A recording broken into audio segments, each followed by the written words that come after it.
What's going on with that PPP? You done a lot of talking, not a lot to see. Up in the millions like 2.3, but Geoff got it all, getting off scot-free. Try to talk tips like we talking about stock, but you're talking about men printed on called stock. When you open your mouth, I take it with a grain of salt, cause the market's down and you're a clown, it's all your fault. You ruined the hobby I love with your bullshit. Geoff Wilson, Geoff Wilson. You ruined the hobby I love with your bullshit. Geoff Wilson, Geoff Wilson. Did you dip, Geoff? I think you dipped, Geoff. What you talking about? I don't think you dipped yet. Willie's doing shady shit like the GOBs, like his whole failed thing with them NFTs, taking money from the people to pay. Most of them are broke, but that's okay, he's getting money. Even better, tax-free, loving all the stimulus from PPP. You ruined the hobby I love with your bullshit. Geoff Wilson, Geoff Wilson. You ruined the hobby I love with your bullshit. Geoff Wilson, Geoff Wilson. You ruined the hobby I love with your bullshit. Geoff Wilson, Geoff Wilson. You ruined the hobby I love with your bullshit.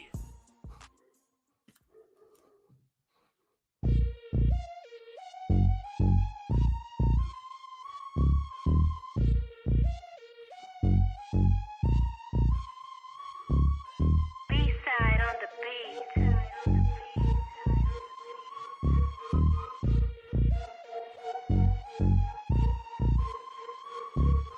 What's going on with that PPP? You done a lot of talking, not a lot to see. Up in the millions like 2.3, but Geoff got it all, getting off scot-free. Try to talk tips like we talking about stock, but you're talking about men printed on called stock. When you open your mouth, I take it with a grain of salt, cause the market's down and you're a clown, it's all your fault. You ruined the hobby I love with your bullshit. Geoff Wilson, Geoff Wilson. You ruined the hobby I love with your bullshit. Geoff Wilson, Geoff Wilson. Did you dip, Geoff? I think you dipped, Geoff. What you talking about? I don't think you dipped yet. Willie's doing shady shit like the GOBs, like his whole failed thing with them NFTs, taking money from the people to pay. Most of them are broke, but that's okay, he's getting money. Even better, tax-free, loving all the stimulus from PPP. You ruined the hobby I love with your bullshit. Geoff Wilson, Geoff Wilson. You ruined the hobby I love with your bullshit. Geoff Wilson, Geoff Wilson. You ruined the hobby I love with your bullshit. Geoff Wilson, Geoff Wilson. You ruined the hobby I love with your bullshit.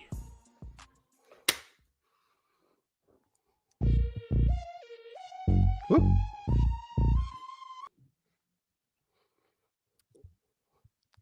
What is going on, everybody? Hopefully, you guys are doing well out there. That is right. We are back again here on Sports Card Radio. It is the 1-year anniversary since Mr. PPP Loan himself sent over document to the Sports Card Radio crew, trying to scare us into submission.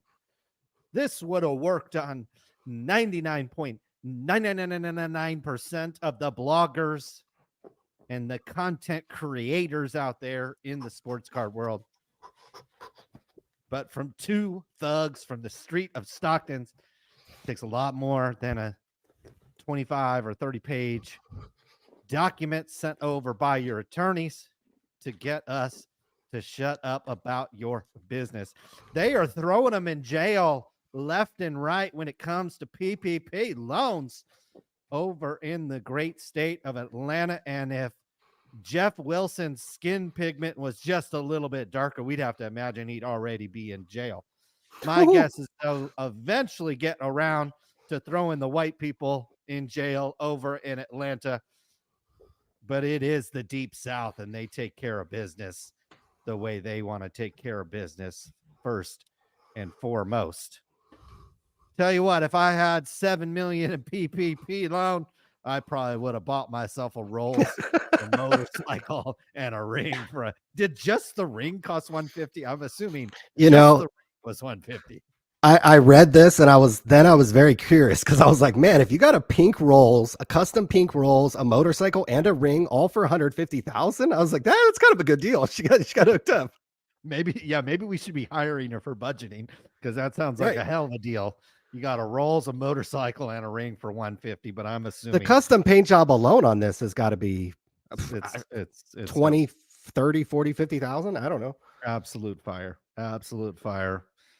I'm very happy for her, but unfortunately, it looks like she'll be spending some time behind bars. And my guess is one day, Mr. Wilson will be joining her there. They'll be ushering him out of his 19,000 square foot hobby shop where he's attempting to sell 24/7. We've got an exciting week in the sports card hobby.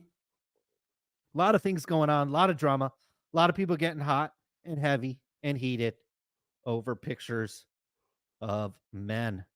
We are joined as always by Tim in the background, busting his Lorcana packs. Has Lorcana become bigger than Pokemon yet? I'm just wondering. Not quite. No, never. Nah, not even close. Was it 10 times bigger, or was it just a blanket? It was going to become bigger. Just I a can't blanket remember. bigger, I think. Just Yeah, it was going to be. It has potential to become bigger than Pokemon. So just like his shop has the potential to be the hobby shop of America, Lorcana still has the potential to become bigger than Pokemon, the king of hyperbole, the king of sending over threatening lawsuits that again would have worked on most people, but not here over at Sports Card Radio. Instead, we put it up on the website and get people to read all about it. Ryan, what is going on in this hobby? Oh my Lord. I mean, you think a week before Christmas it'd be a little snooze fest around the hobby, but we got drama galore. We got thieves on the loose. We got backdoor cards. We got PPP loans. We got fake Jordan cards. A lot of things to talk about in the sports card world. My suggestion to our attorney from Atlanta who got busted for the PPP loan, she should sue everyone who's talking about this.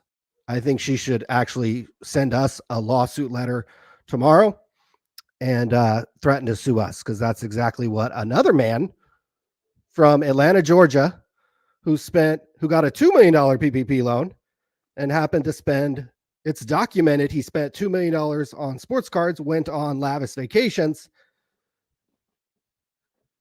and his skin color happens to be one thing, and this lady's skin color happens to be another thing. She's innocent until proven guilty, and I think she should, much like Geoff Wilson, just, hey, why not just sue everybody for talking about her PPP loan? Thought I'd bring up your girl, Emma Watson. I was at a card show on Saturday. Shout out to everybody who's watching us tonight.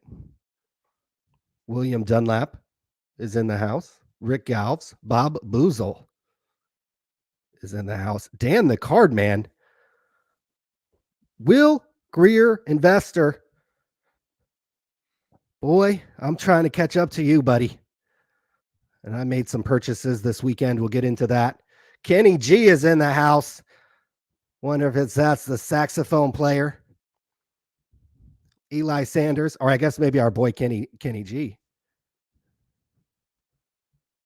who's been making some news in the sports card world. It looks like he's going to sell the Tom Brady autograph Superfractor that just came out of Bowman Draft. Not the backdoor version, but the real one, guys. The real one, the real thing, going up for auction tomorrow. But thanks everybody for joining us. We do have a football game on. We won't spoil the score as of yet. Doesn't look like maybe a high profile game tonight, but we were at a card show, Auburn Trading Card Show. This was on Saturday. I had an excellent time. Thank you to everybody who came up and said what's up. Thank you to everybody who bought some crap from me. I think I sold like $3,000 worth of stuff. And I probably only came with like $5,000 worth of merchandise. So it's pretty good. Maybe less than that, probably like $4,000 worth of merchandise. So it's pretty good to sell through like 75% of the stuff that I actually had on hand. One of these days, we'll bring enough to one of these card shows and probably, sell it all, I guess. But so I don't know I was shocked that we've been to card shows maybe about we've set up at card shows maybe about a half dozen times. And so many times people come up and trade cards with us or want to sell us cards. Nobody came up and tried to sell me a single card. And I think I made one trade. I traded a Luka Doncic card for a John Morant and a Zion Williamson card. But I did buy, shout out to the two guys who are fans of Sports Card Radio. And they tracked these down while I was at the booth all day from another dealer. And so we purchased these. Absolute rookie card, Will Greer, 5 of 35, baby. That's an investment piece right there. And this autograph. Those are fire. So I thought I got an amazing deal. One of the great investments. But I had a great time. I enjoy setting up at shows. Juan, who puts on this show, does an amazing job. And it's a great time. If you've never set up at a card show, you should try it sometime. You could go over to Sports Card Radio and probably find one. There's not too many in the next coming weeks because obviously we have Christmas and the New Year and stuff. But you can see it starts to ramp up kind of the first week of January. There'll probably be double, triple the amount of card shows, than this. So I'd absolutely set up. And my advice is bring as much as you can, bring stuff that you want to sell. And every single person who comes by your table, acknowledge them, because you'll be surprised at how many times if you just acknowledge people, then they'll feel like they should, buy that Kareem Abdul-Jabbar card from you or buy something from you or start talking to you. So you don't have to be a YouTube star. You don't have to take video. You don't have to have that much inventory. I didn't. I had, about $5,000 worth of stuff on me, and it's a lot of fun. So I had a great time and bought those. Came home with these Willie G cards and about $3,000. So it was a fun weekend. I did see a Cybertruck on the way back in person. So. Oh, that's sick. That's it's pretty dope. When those come out, those are going to be stopping traffic. People are going to be going nuts over those. I am going to freshen up my resume and apply for a job at PSA or Beckett, because I've probably bought 150,000 cards on Check Out My Cards, and I've graded 2 of them. The Kristaps Porzingis, I graded it so long ago. He was in the MVP race at the time, and they had a deal with Beckett. And I got a 9.5 on that card. And then I recently got that Tatis Jr. finest rookie card, number to 150. I only paid like $20 for it. I think they're worth more like 50 to 75. And so I figured I'll just send it in to get graded. Look kind of nice. And got a PSA 10. So your boy's 2 for 2 over here. Grading cards that I literally have never even seen in person. So let alone if I saw cards in person, man, I got eagle eye. Speaking of Eagle Eye Joe, speaking about an old story. Should we read an email from this week? From a Miss Jill Fox. She is not employed by PSA, but it looks like maybe she was employed to do some promotion for PSA about all the cards they graded this year and all this like BS and stuff I don't really care about. Stuff we don't really talk about on this channel because it'd be more like a commercial for them or an infomercial for them. PSA does a pretty good job on their own. Business seems to be doing pretty well, but she sent me the first email on the 14th and we didn't respond, which we apologize, sometimes happens. And then 6 days later, she emails us and she says, just following up to see if you're interested, PSA's year-over-year growth and blah, blah, blah, blah, blah. So I thought, just to be kind of funny and kind of as a joke, I was like, any chance I could get Joe Orlando or Nat Turner on my show for an interview? And then she actually snap replied, I can check from when you were thinking. So that was a joke, but the funny thing is I'd rather interview Joe Orlando than Nat Turner. I mean, could you imagine the Joe Orlando interview? If he just was like, yeah, I'll come on for an hour. And I mean, no prep, no nothing. He didn't have any restrictions on what we could talk about. I mean, that would be in my probably top 5.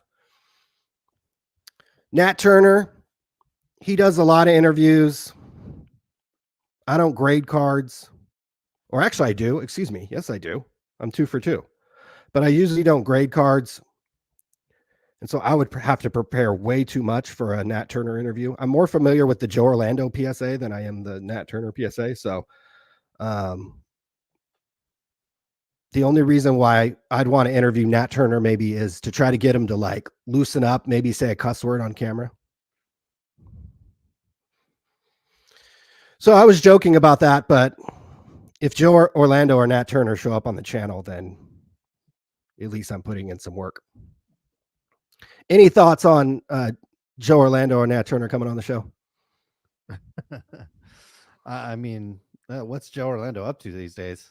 Yeah, I mean, I'm sure he still has some equity in the company, but well, he was being passed around from the little fractional companies to this company to that company as like a CEO or as like a consultant and all this kind of different stuff. Maybe we can get some consulting gigs based on some of the stuff that I was seeing happen this week with Fanatics. It looks like they need some. They definitely maybe need a little consulting in terms of what they're doing. But you know, hey, if Joe Orlando wants to come on, cool. Nat Turner, not overly interested, only because, like you said, he does plenty of interviews, and he'd be expecting softballs, and I don't know if we'd have those. It would just take me too long because it would take me way too long to prepare for that because I wouldn't know what to really ask him to really make a difference. Oh, you know what? Speaking of trimmed cards.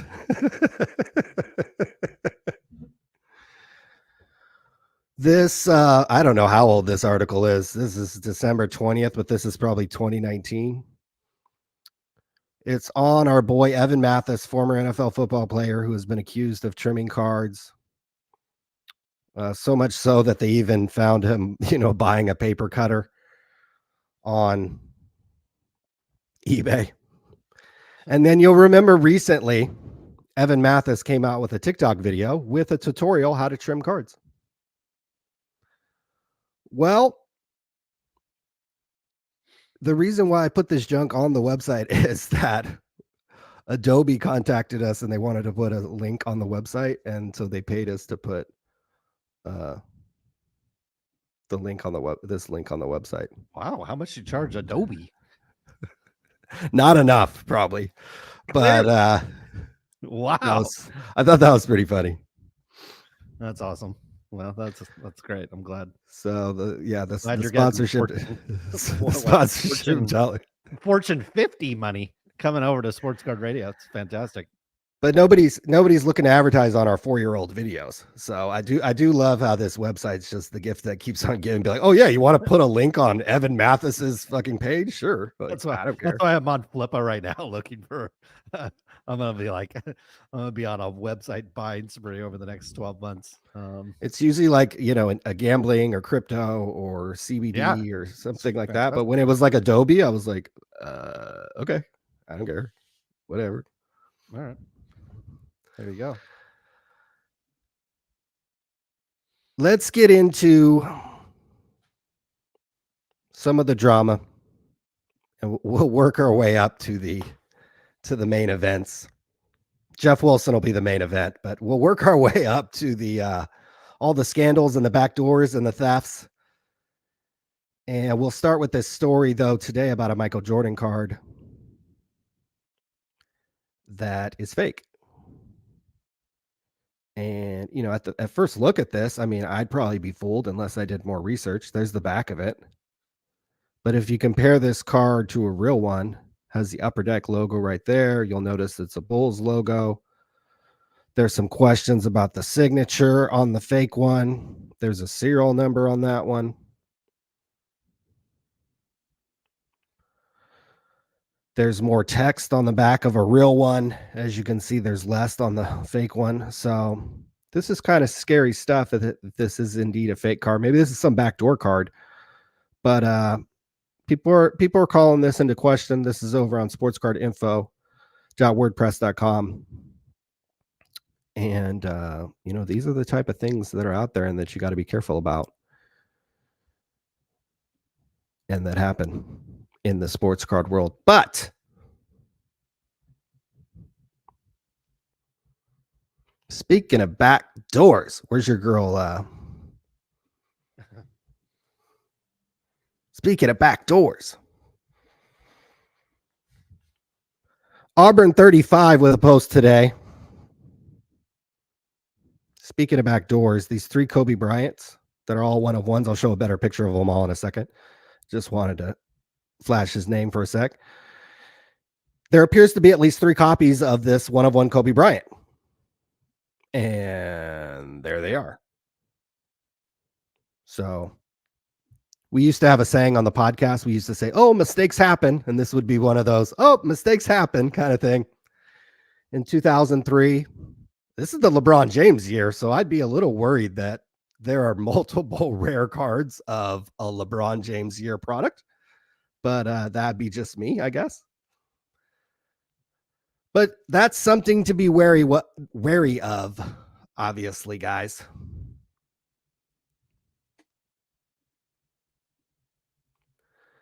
But the big drama of the week,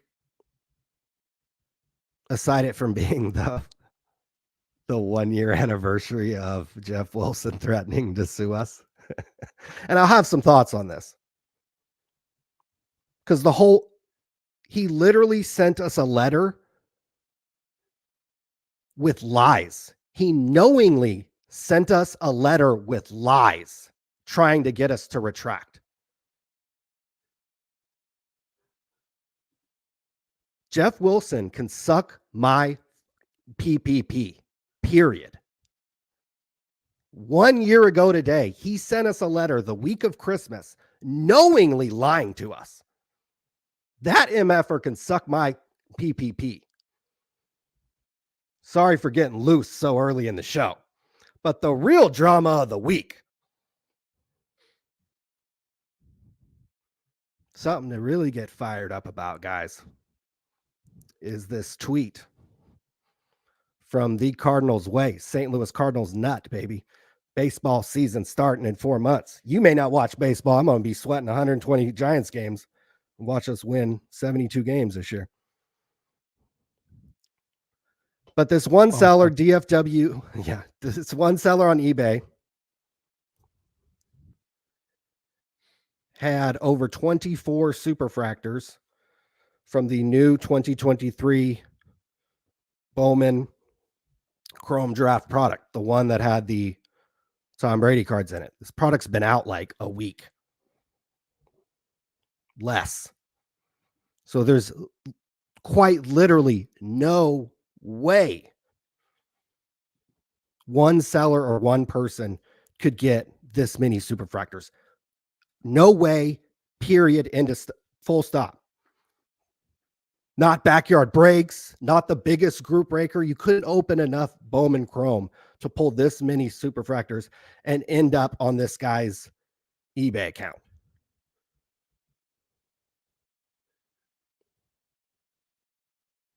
So quite obviously, to anybody who's been I'll get into it in a minute. It's quite obviously to anybody in this effing hobby who saw this a few days ago, knew instantly these cards were stolen. These were not fake. These were not some other stupid reason. Guess who had a stupid reason to explain how one seller got all these Bowman Chrome cards? Geoff Wilson. Before everyone freaks out about this, let's consider the possibilities of what might have happened. It's possible this eBay seller doesn't actually have all these cards and just got hold of the images.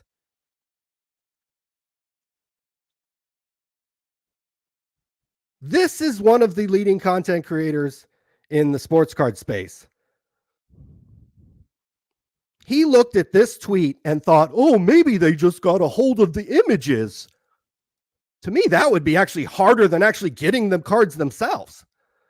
Why? Because we've seen this before in the hobby. Anyone who's been around a long time has seen this SHIT before. You want examples? I have them. I showed you the Kobe card. What about some other superfractors? This is 2013. There was a Huggins and Scott auction when they were still around. And there were these test-proof sheets. Look, there's a freaking Mike Trout 2010 card. Your boy asked Topps about this at the 2013 National Sports Collectors Convention. That's literally over a decade ago. They told me it was a legal matter, but they never followed up with collectors. And I have a 10-year-old tweet to prove that I talked to them about it. Topps is aware of the backdoor superfractors on the market. That's where these ones. They hate them. Can't comment due to legal issues. Stay tuned. They are working. You can see we're limited to 140 characters back then, so my grammar was pretty shitty. But as you can see, this is August 2nd, 2013. You want more examples? Where are the one-of-one minis from 2018? Allen and Ginter. Here's a Beckett article. Got the whole unsolved mystery. This is literally an unsolved mystery. Where are the wood cards, one-of-ones that were supposed to be in Allen and Ginter? At the 2018 National, Topps was notified about this. And the guy just kind of hummed and hawed, we've been investigating the issue with the manufacturer. Our manufacturer has assured us that they were put in the product. I go to eBay every day and look for these cards. This happened back in 2018. Dan the Cardman, who I think is in the chat, has done videos recently in the last few months about backdoor stolen cards from Topps, aka Fanatics. This has happened before. Anybody with half a brain knew these cards were stolen. Morons like Geoff Wilson wanted to run to social media and try to defend or tamp down any negativity that may have come from this. Thankfully, we have some people in this hobby who aren't just fucking dropping to their knees for Mike Rubin and trying to wave their arms and get a sponsorship deal from Fanatics. We have Mario, aka Wax Heaven. Well, I mean, this dude has been around a long time. I don't know if his old blog is up. He like goes on heaters and then he goes away. It's like right. And like I'm fully expecting him to vanish here in the next few months. So enjoy his ride, because he will vanish in the next few months. Honestly, that seems to be his trend. He every few years Mario comes around and starts shaking some trees around in the industry. He was able to get to the CEO of Fanatics Collectibles, Mike Mahan, on the phone, and they confirmed that these cards were indeed stolen. Okay. They were going to, quote unquote, look into it. They gave the reason why, because they were blah, blah, blah. But we know this has happened countless times. Go to Dan the Cardman's channel. Here's a 4-year-old article from Beckett. Here is a 10-year-old tweet from none other than myself about backdoor superfractors. So we've seen this a long time. So it's almost laughable when these fucking guys like Geoff Wilson come around and make these idiotic statements. It's possible he just got all the images. Well, you know what else was possible? This guy didn't just have one-of-one superfractors from Bowman Chrome. He had a bunch of Panini cards, and people have looked at his sales history, and it's all this stuff that came directly from the factory. Panini, of course, hasn't said anything because they've been around long enough to know that they don't have to cater to you guys.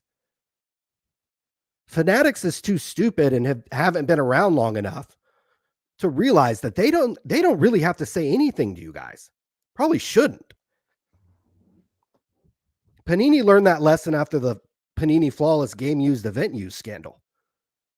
Then what happened when the Dak Prescott auto pen scandal happened? USA Today called them. Panini hung up on them. When has Panini ever addressed redemption cards? Anything that's stolen, anything that's shady? When have you heard from Panini at all about anything?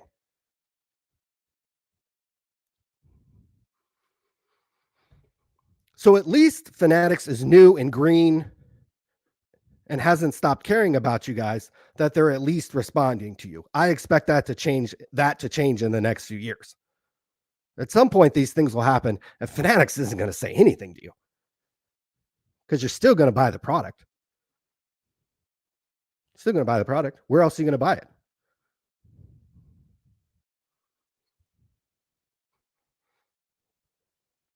So do you have any thoughts on these stolen?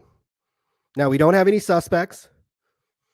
We don't know anything more than these cards were stolen, and Topps is investigating. The same thing they said about the Wood Minis and the same thing they said about the 2013 auction for these backdoor supers. Do you have any thoughts about this over decade old problem, documented problem that has been happening at Fanatics?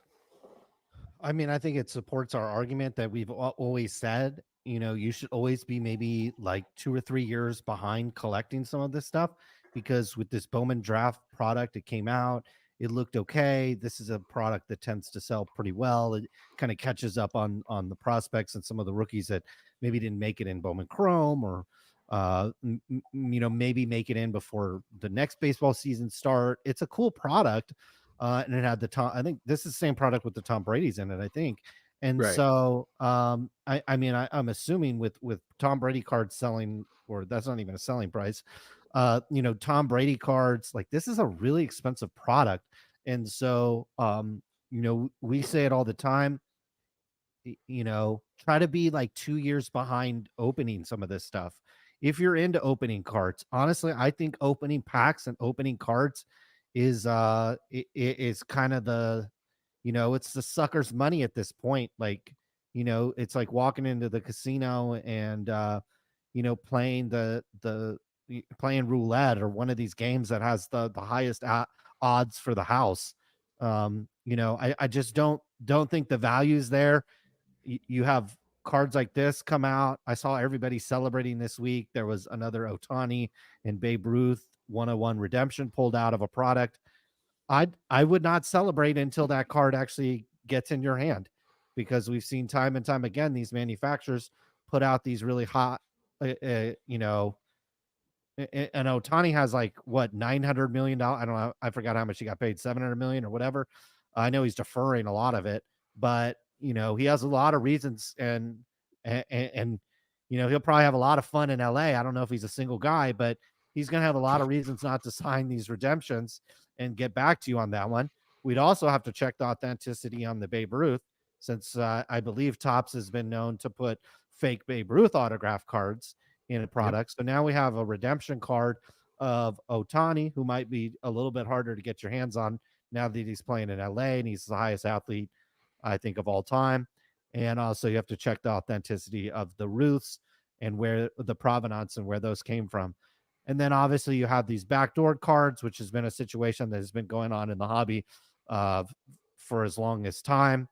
Jeff Wilson, again, showing time and time again that he actually really isn't that knowledgeable about the hobby, and he's still learning, and that's fine. It's actually I don't mind new people getting in this hobby, and there's a lot of things. You pick up any hobby, whether it's comic books or coin collecting or anything like that, there's a learning curve to these types of things. But like when you're quote unquote one of the biggest voices on the hobby, you're opening a 14,000 square foot shop and you have your own trading card and YouTube and all this other stuff, these types of things don't tend to end well. when you're this novice of a person getting into a business, and you don't understand, you don't even have an appreciation for these backdoor cards. You're immediately trying to make clock in and make excuses. Obviously Jeff Wilson's trying to get on the Fanatics titty and suck that, for all it's worth. He talked about how he needs, to be selling 24 hours a day, 7 days a week. In order for him to do that, he can't be selling, trading cards at 80, that he bought for 80 off what he's trying to sell them for. I mean, he's going to close within a year if his margins are only 20%. He needs higher margins than that. So he's going to have to get on the titty of Fanatics, and they're going to have to send him as much product as possible, or he needs to load up on Lorcana and have it become bigger than Pokemon, which again, another thing that Geoff said, and I think he also said Will Grier was a 4 times better investment than Kyler Murray. And last weekend, when I was watching football, I was watching Kyler Murray play, and Will Grier, Suck on these. Yeah. Suck on these. The hype is better than the real deal, baby. Suck on those. And I think Will Grier could support our thesis too. Like, you should buy these cards a year or 2, 3 years after they actually come out. Now is actually a pretty darn good time to start a Justin Herbert collection. Now's a pretty darn good time to start a Joe Burrow collection, to start a Josh Allen collection, to start a Patrick Mahomes collection. Now's a good time, Mac Jones collection. If you like these guys, maybe you're a Patriots guy, but maybe I can't remember where Mac Jones went to college, but it's like maybe you saw him in college. That's your favorite college team. Alabama, right? Alabama. I don't know, one of those. And so, now is a good time, 2 or 3 years. I would not be starting, what's the Texans guy's name? I can't remember the Houston Texans quarterback, CJ Stroud. Wonderful player. I've seen a couple of his games this year. Looks to me like he's going to be a very solid quarterback in this league. I wouldn't be buying his cards this year. I'd wait 2 or 3 years, wait till he gets hurt, and wait till there's a million of his cards out there. And that's when you start your collection. And these guys, as we've seen, Colin Kaepernick was as hot as anybody in this league. And then, he started, kneeling and doing all this other stuff. And so, start collecting these guys a year or 2 after they're hot in this league. And that's what I would do. And same thing with this unopened product. It's just a smart thing to do. I know it's not the fun thing to do when Bowman Draft comes out and it's got Tom Brady's and it's got these one-of-ones that have all been pulled from the product. It might seem like the fun thing to do to buy into the breaks and all this other stuff. But, do you want to be part of the 99% of the hobby does that? Okay. And in society and in life, you can either go with the crowd, go with the 99%, live paycheck to paycheck, have a bunch of white boxes full of a bunch of crappy cards at the end of the day, or you could be like a 1% collector. You could be like one of these collectors where when you show off your collection, it's like, wow, he's got some really good cards, and you got them for really good value because you didn't buy into the hype. You were patient. You knew what you wanted. Like, there's a lot of things that I want to buy. There's a lot of things I know I want to buy, but I'll just wait until the price is right. Wait until the price is right. Wait until the moment is right. And then you make your move. We're trying, I'd like to see, I think some of the commentary over these backdoor cards, and there was other stuff going on in the hobby. They were like, well, everybody's going to continue to buy tops. That's true.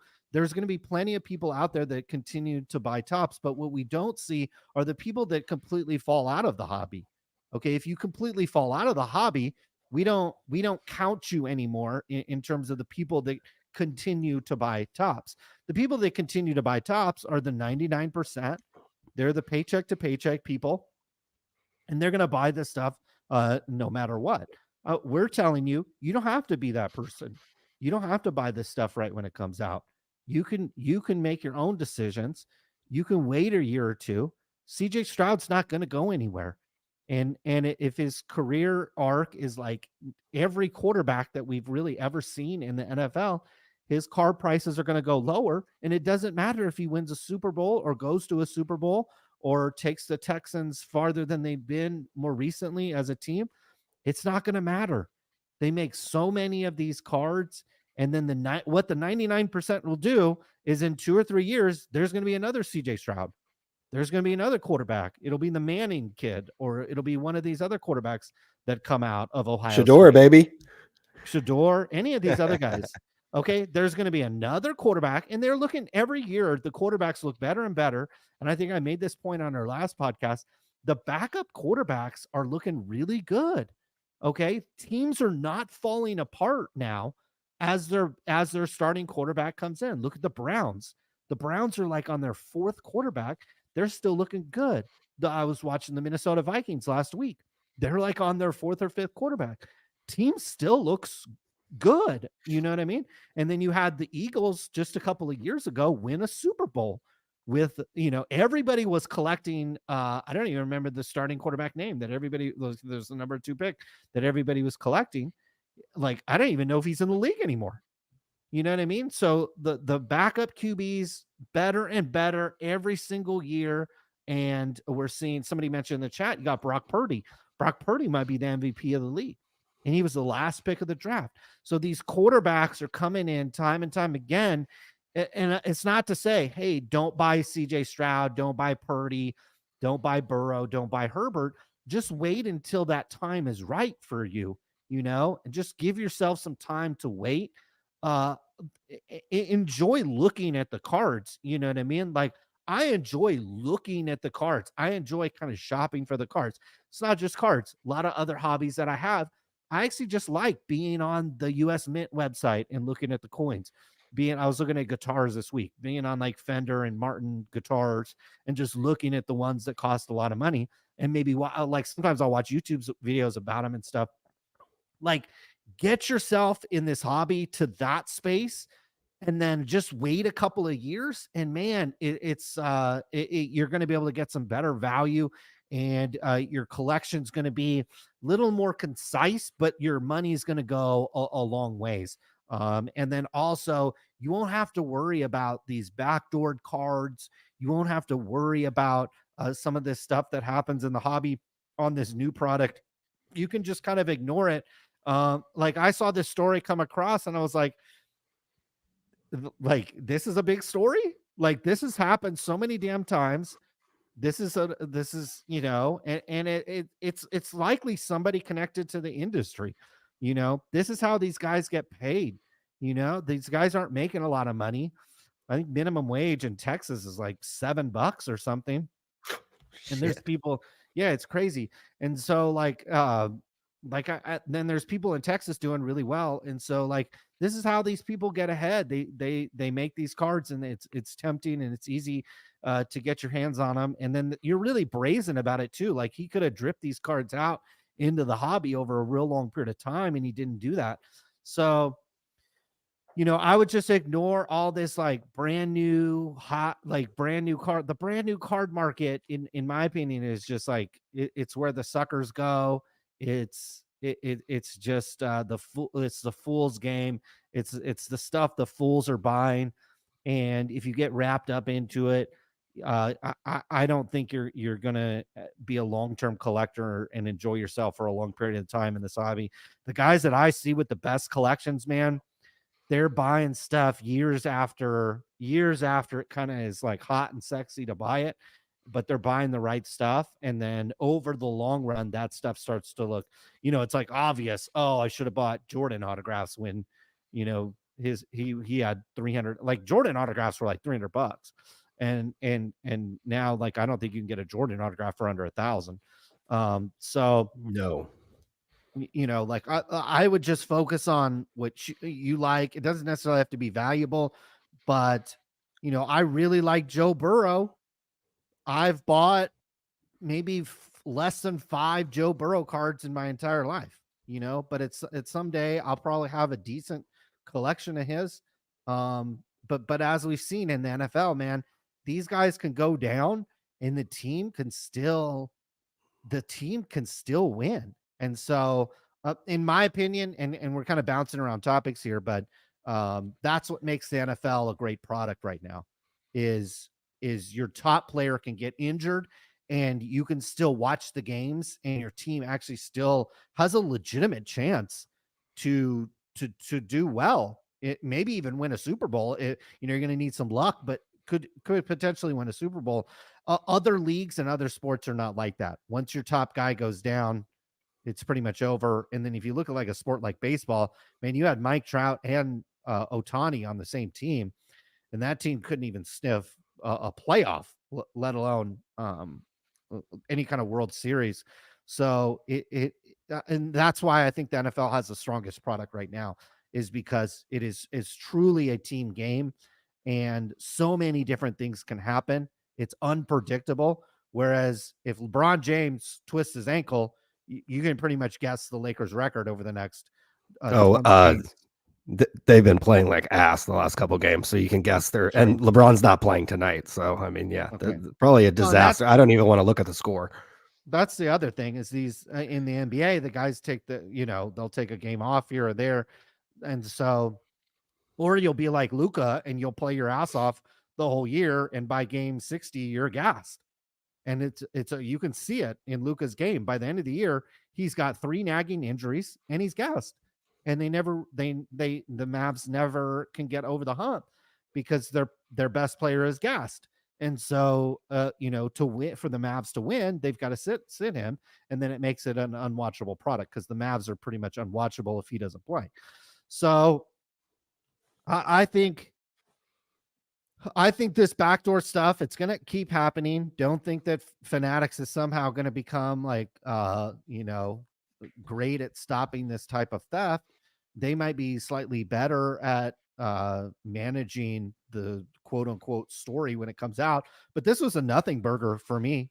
I saw this story come across and it's like, a product everybody had, an 8.5 inch boner over a week ago is a terrible product, and you shouldn't have bought it.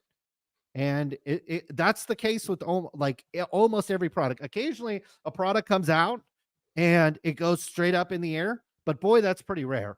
And if you've been in this hobby for a long time, I don't buy a lot of unopened product, but when I do, it tends to hold its value and it tends to go up. And it's because there's very, very few product that actually comes out that you actually should be buying the day it comes out. A Bowman draft with Tom Brady being the main hit, that was your first clue that it was not a great product. And then obviously all the backdoor 101s and superfractors made it something that you really shouldn't have touched until maybe this time next year. So, but it doesn't surprise me also that Jeff Wilson is trying to get on the tit of Fanatics because he has to, and his financial future more or less relies on that until the Atlanta DA comes knocking on his door looking for the 2.3. Yeah, I think these guys are going to be in for a rude reality. I mean, we first heard about Fanatics. We invested in a company called Dreams, and then me, you, and our father invested into the stock called Dreams. Fanatics came around and purchased that company for 3x the share price. So we were all kind of excited about that. The second time I was really familiar with Fanatics was I went to the 2018 Sports Licensing and Tailgate Show. And everybody in this room, the size of the National, hates Fanatics. Hates Fanatics. That's the F word, is Fanatics. Why? Because a brand like Russell, which is owned by Fruit of the Loom or Hanes, they can't put Lakers logos on their Russell gear. Why? Because that's all controlled by Fanatics. This other brand back here, Champion, I think Fanatics actually purchased them. So in 2018, they were just like Russell.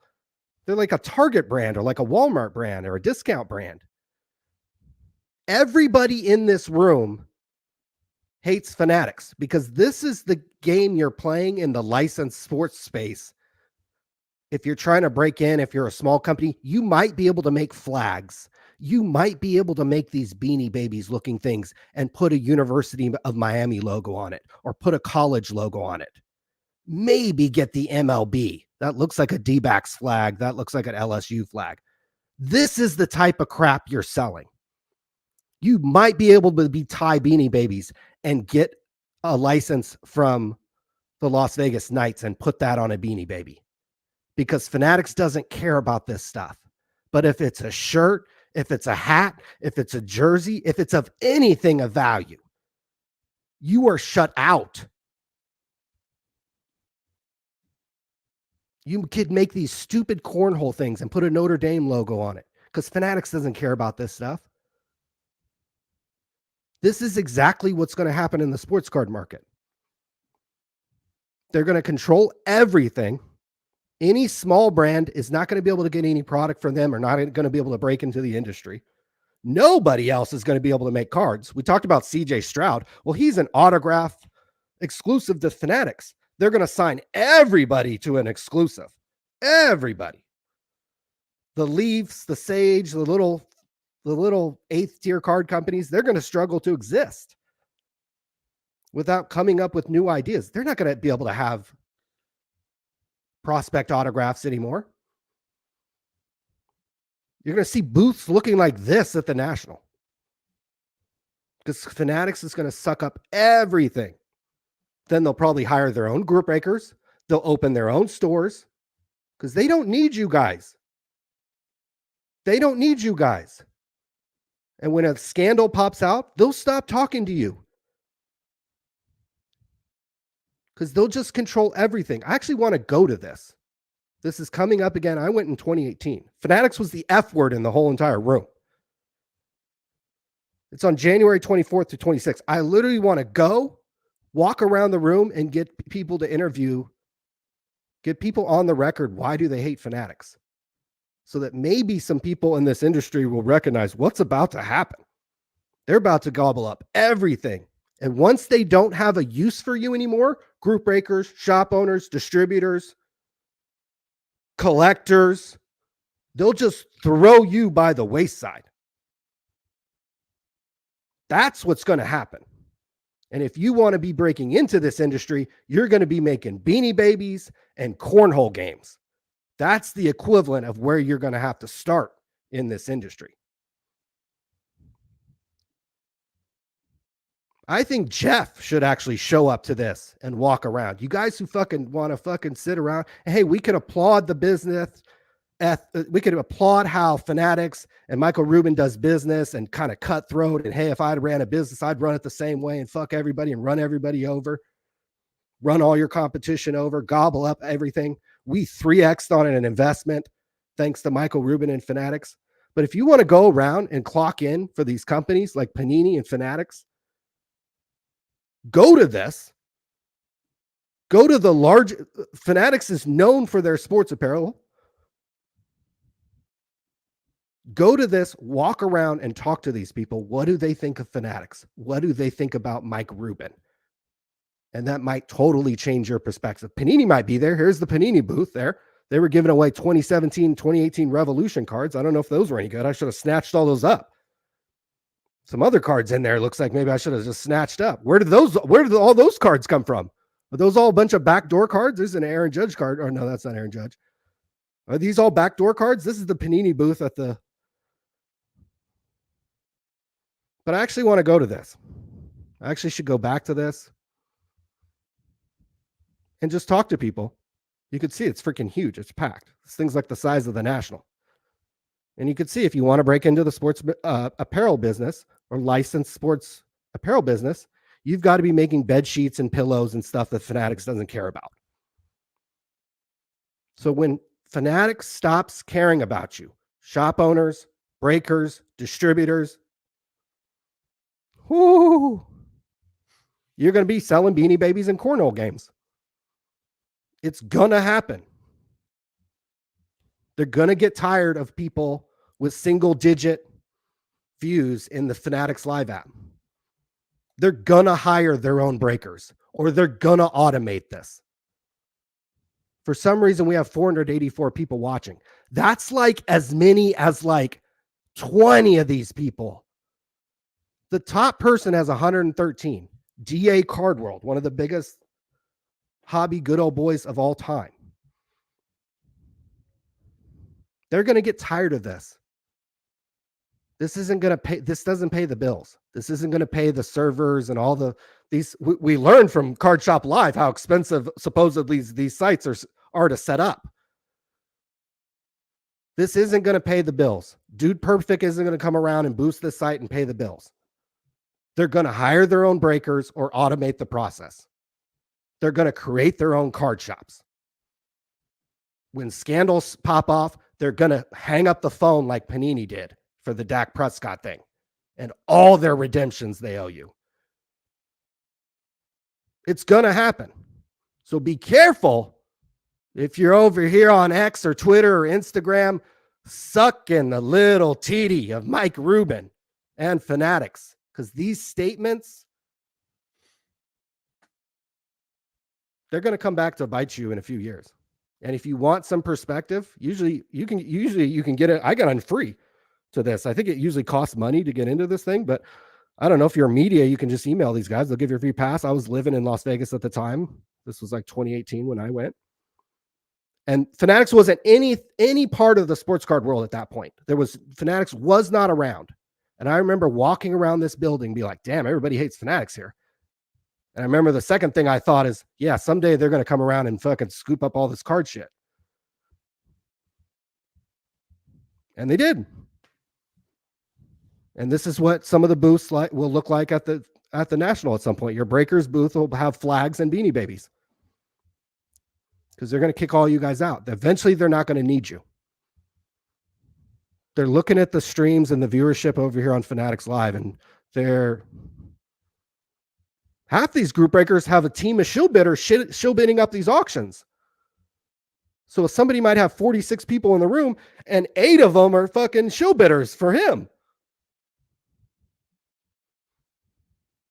This isn't going to work.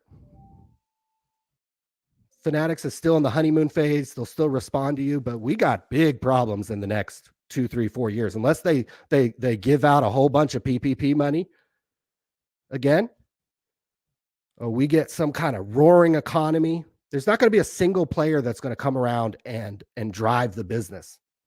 Those days are over. It's not going to be an athlete that's going to do that. We got big problems. Fanatics is going to take over, and then they're going to just pick and choose who they really need and who they don't. And I'm thinking they probably don't need anybody. Hire their own breakers, open their own stores, do their own distribution. What do they need anybody for? They'll eventually get to that point. They'll figure that out. That's what they've done in the apparel business. They sell it on their own. Call Fanatics and try to order some Nike jerseys. Call Fanatics and try to get some licensed hats for your Cards HQ. Virtually impossible. Why? Because they have a lids. Fanatics.com is probably one of the most popular websites on earth. They own all the team stores. So when you go to Lakers.com, that's a Fanatics experience. When you go to NFL.com, that's a Fanatics experience. They're not going to need you. Breakers, shop owners, distributors, they are not going to need you. They need you now because they kind of had to weasel into the business and figure out what was going on. They probably did a similar thing in the apparel business. You probably could go back and look at what they did in the apparel business, and they had more partnerships and they worked with people more, and you could get distribution. Those days are over. And we're in the honeymoon phase of the sports card world, but they're going to realize they need to push through way more products. So they're going to automate group breakers or going to hire their own. So maybe you can get hired at Fanatics to open to bust boxes. They're going to have to pull this all in-house. And then with shops, they could convert a bunch of lids into sports card shops, or they could dedicate more space into those, or they could just start opening card shops like they have 4,000 lid stores. Now there's going to be 4,000 Fanatics sports card stores with unlimited supply and allocation and athlete events and a reason to get you to go there. Whereas they're going to look at Geoff and they're going to be like, hey, maybe we don't need Geoff. Geoff ain't shit to us. Geoff don't push enough product. Geoff said something bad about us on Twitter or his YouTube channel. They're not going to need you. And if you want any more proof of that, go to this conference next month in Las Vegas.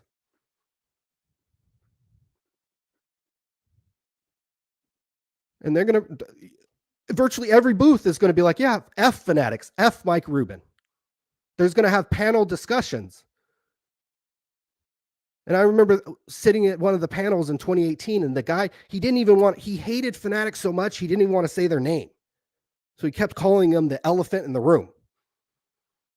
Thankfully, I knew who he was talking about because he hated Fanatics so much he didn't want to talk about him. That's going to happen in the sports card world. Probably got another year or two of honeymoon. And then they're going to drop all you guys like flies. And then when a controversy happens, they ain't going to talk to you.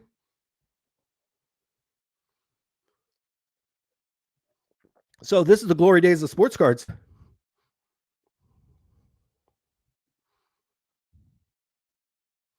What do you think should be done about this?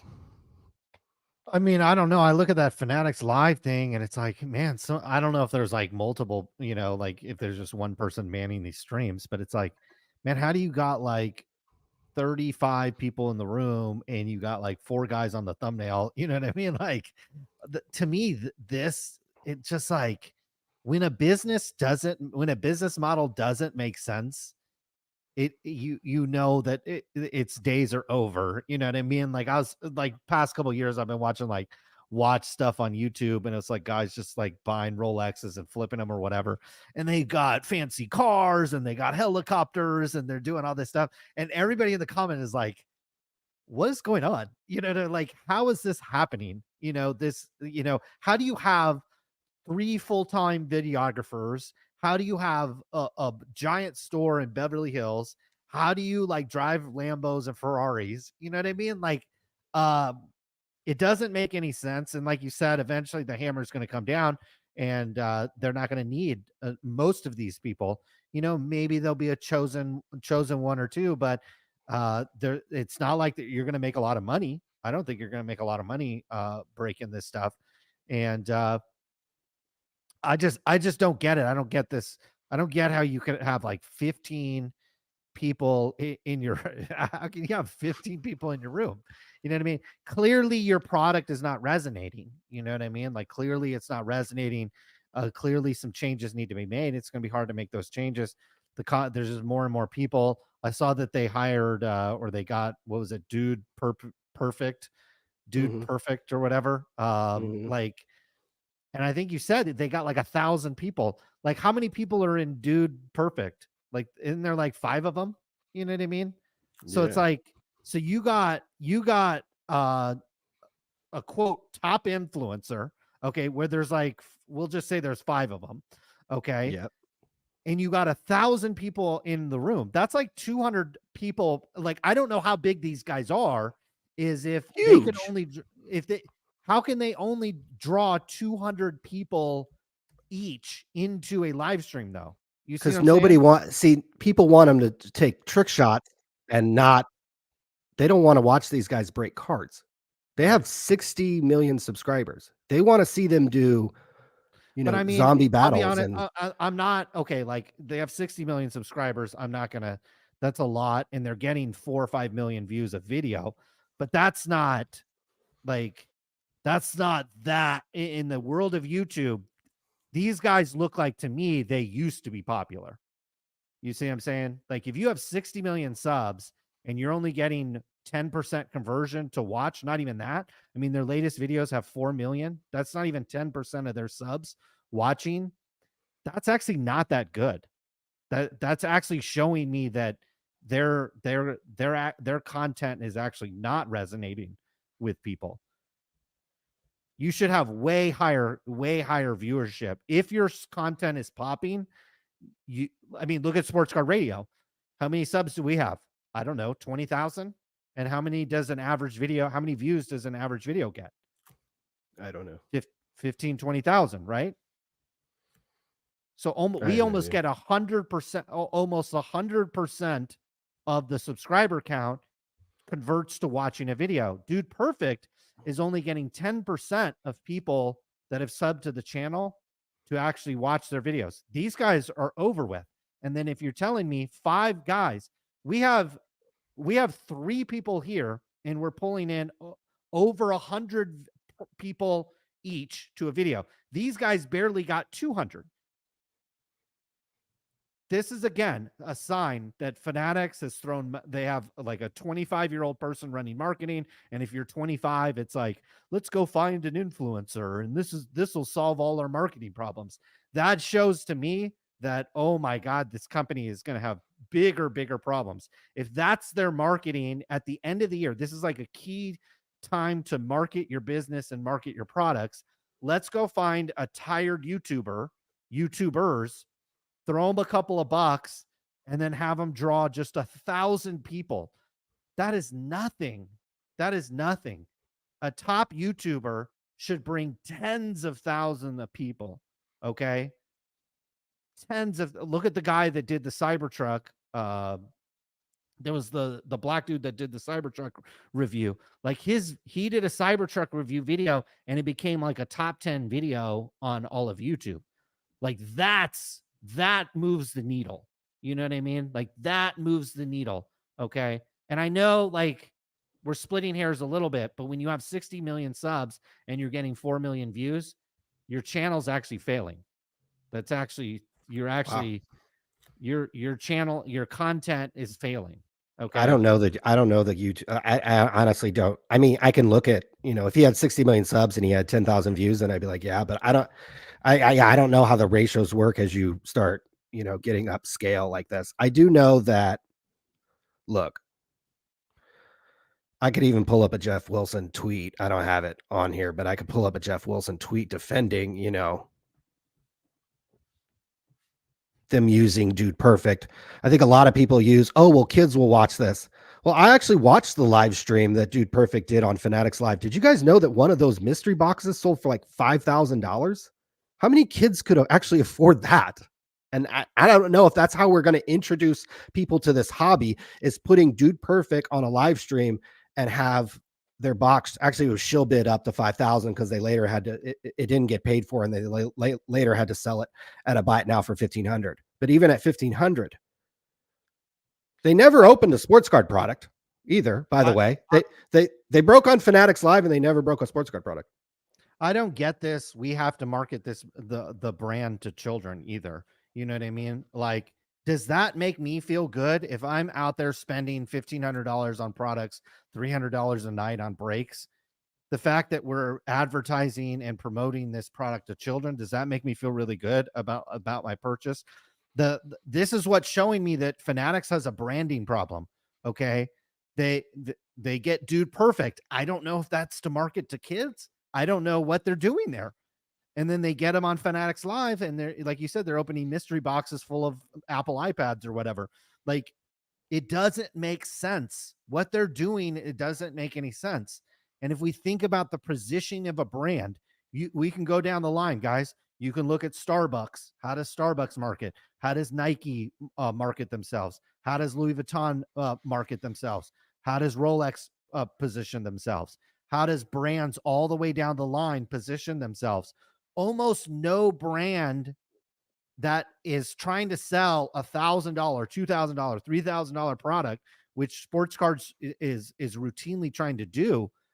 None of them market to children. Okay. I've never seen like a Louis ad or a Rolex ad marketed to children. I've said it time and time again.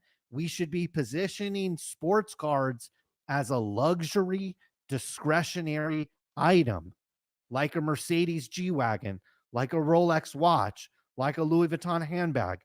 We should be presenting. Oh, okay. And then the kids will know this. Okay. Cause I show up around kids. I'll have a Rolex on. I might have my Louis bag on. They know exactly what it. They know exactly what that is. I've had kids as young as like first or second grade be like, wow, that's a nice Rolex.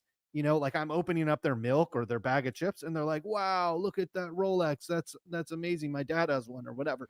Like they know. Okay. And Rolex has never spent a dime trying to market to kids. You have to be in one lane or the other, though. You either need to advertise on Nickelodeon, and you need to advertise on TikTok or wherever kids are spending a lot of their time these days. Or the direction I think that's far easier, Because if they start advertising trading cards on Nickelodeon, do you really want to pay $50,000 for a Tom Brady? Do you really want to pay $500 for a box of cards? It's supposed to be a kid's hobby. No, just push this brand into a high-end discretionary item that it is. Make it a luxury. Make it feel like it's this, when you buy it, it's this grand experience and only the rich and wealthy buy this stuff. That's where I'd position these products. That's where I'd position Tops. It doesn't have to be every brand, but we don't have to actively trying to get kids involved in this hobby. The kids are not going to move the needle. I think I saw Geoff Wilson make that point. Oh, to 10x this hobby, we need kids involved. No, you don't. No, you don't. No, you don't. My kids go to one of the most affluent schools in the neighborhood, and I talk to the kids about pricing stuff, and like they're making a book, they're trying to sell me a bookmark, or they're trying to sell me something that they made, and I'm like, well, how much are you going to charge me? And they're like $2, and I'm like, dude, you should charge me 20.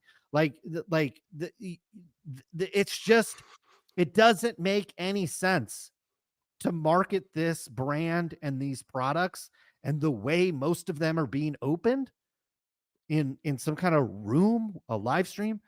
Doesn't make any sense to market this stuff to kids. You should be marketing this as a high-end, luxury, exclusive brand.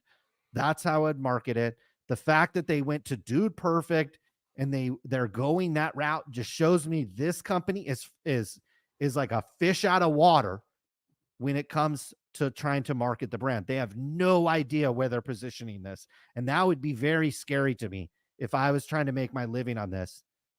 This company literally has no idea how they're positioning themselves in the market.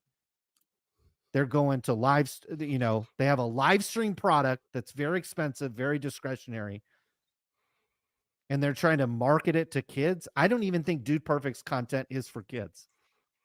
Like, that's not kid content. This is not kid content. I think people just are enamored by 4 nice looking white guys. Honestly, I watched the whole stream, and I was over at your house the other day and your kid had some kind of Lego movie on. I would watch that Lego movie on repeat all day before I watched 30 seconds of Dude Perfect on Fanatics Live. Now, hey, maybe some of these videos are way, way, way more entertaining than what was going on yesterday, but these guys don't know anything about cards. They didn't break any cards. They sold these mystery packs that were all getting shill bid. And so there was all kind of confusion on the bids. The stuff was selling for thousands of dollars. It was not a kid's product. There's clearly no kids on this app. I mean, where are all the kids watching these? Even if they don't have any money, even if this was entertaining to them, watching 4 dudes on a stream, they would be the same way kids watch YouTube videos, watching people play video games. That's probably like one of the most popular kids content is they watch people playing video games, tens of millions of views.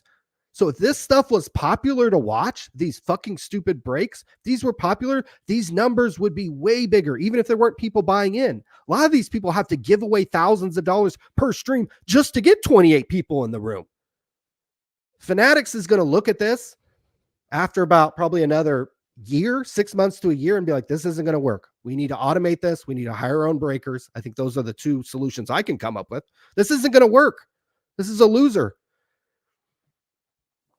Dude Perfect isn't gonna save you. They didn't draw any people in. They had 1,000 people and they have 60 million followers. I guess I'm not very impressed with the fact that they had 60 million YouTube subscribers. They gave away a ton of stuff in that stream. And yeah, there was 1,000 people in there, which is impressive for sports cards and is impressive compared to these numbers. But kids aren't watching this stuff. This isn't entertaining. So like you said, market this stuff to fucking adults and put this Tom Brady on a pedestal. I think Ken Golden was with this card in a private jet and kind of hyped it up. That's exactly what you should be doing. Yes, I agree. It should be have these cards in private jets. Right. That's where I would position the hobby. I would position the hobby as a luxury, discretionary, almost snobby, like almost snobby type of Mercedes, Rolex, Louis Vuitton. I would put it in that category. Try to look at what those companies do from a marketing perspective. look at the people they try to partner with, and they try to get where they try to position their product. That's what I would do. Like winners buy cards. Okay. I look at Dude Perfect and it's a bunch of jabronis. That's what I see. I see these guys and it's like, it cheapens. Honestly, it kind of, in my opinion, these guys like cheapen and gimmick up the brand. Mm-hmm. Like, I don't look at these guys and think like, wow, I've got to wear the sweater that he's wearing. I've got to be like these guys. Is that Ty Wilson? Is one of these guys Ty Wilson? I mean, same demographic, right?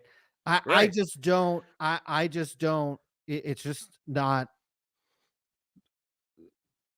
for $1,000 product. Okay. They have some Kentucky Fried Chicken there. It looks like Kentucky Fried Chicken, completely different thing. We'd have a different discussion. We're talking about $800 boxes of pictures of men. I mean, that's basically what we're talking about here. That have a card in it that it has a 50,000 starting bid starting tomorrow. 50,000 starting bid, and got people flying private jets to go get it into their auction. So, yeah,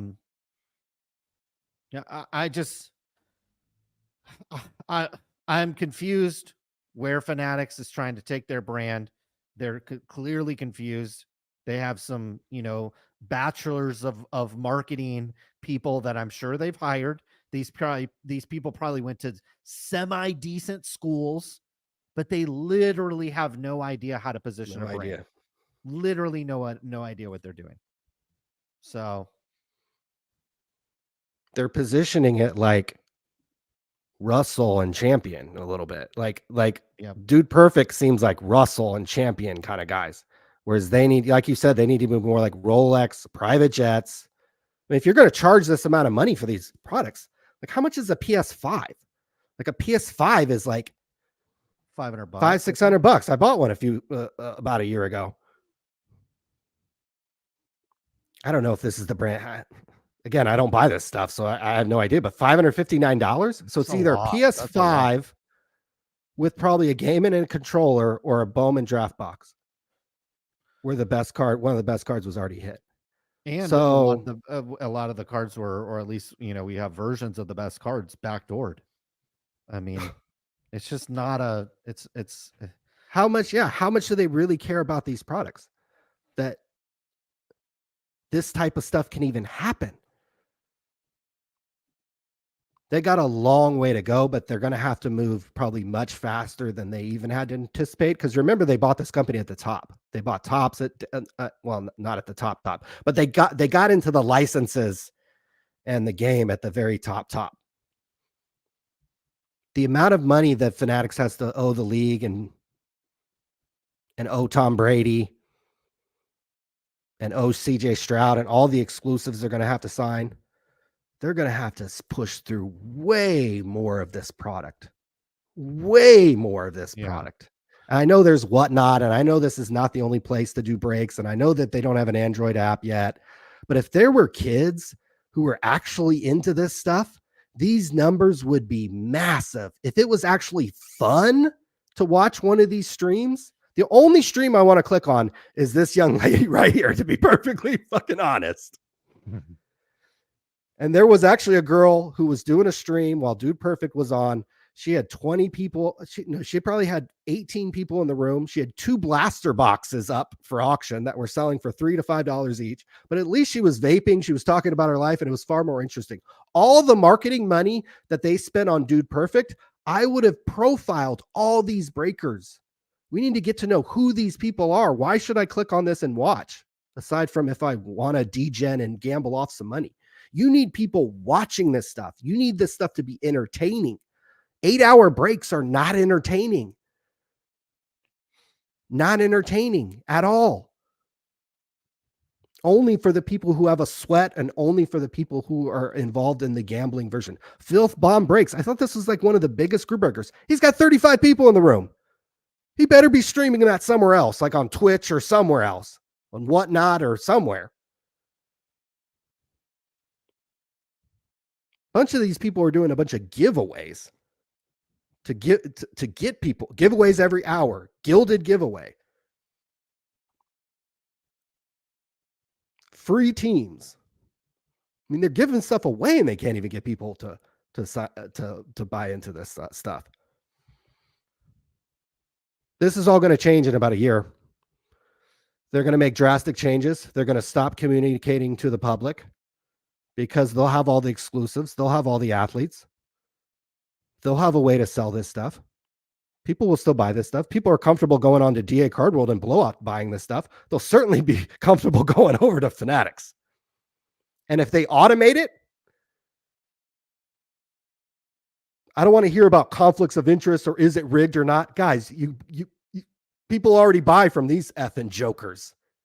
If Fanatics hired their own breakers or automated the process like Upper Deck EPAC, they'd sell twice, 10x more product than they do now. So those days are coming. As far as card stores, I don't know. I think at some point they probably open all their own card stores because they see that these guys who run these shops aren't going to be able to turn over enough product. No, I think they already have the location. You already have all the lids locations. So you already have the doors.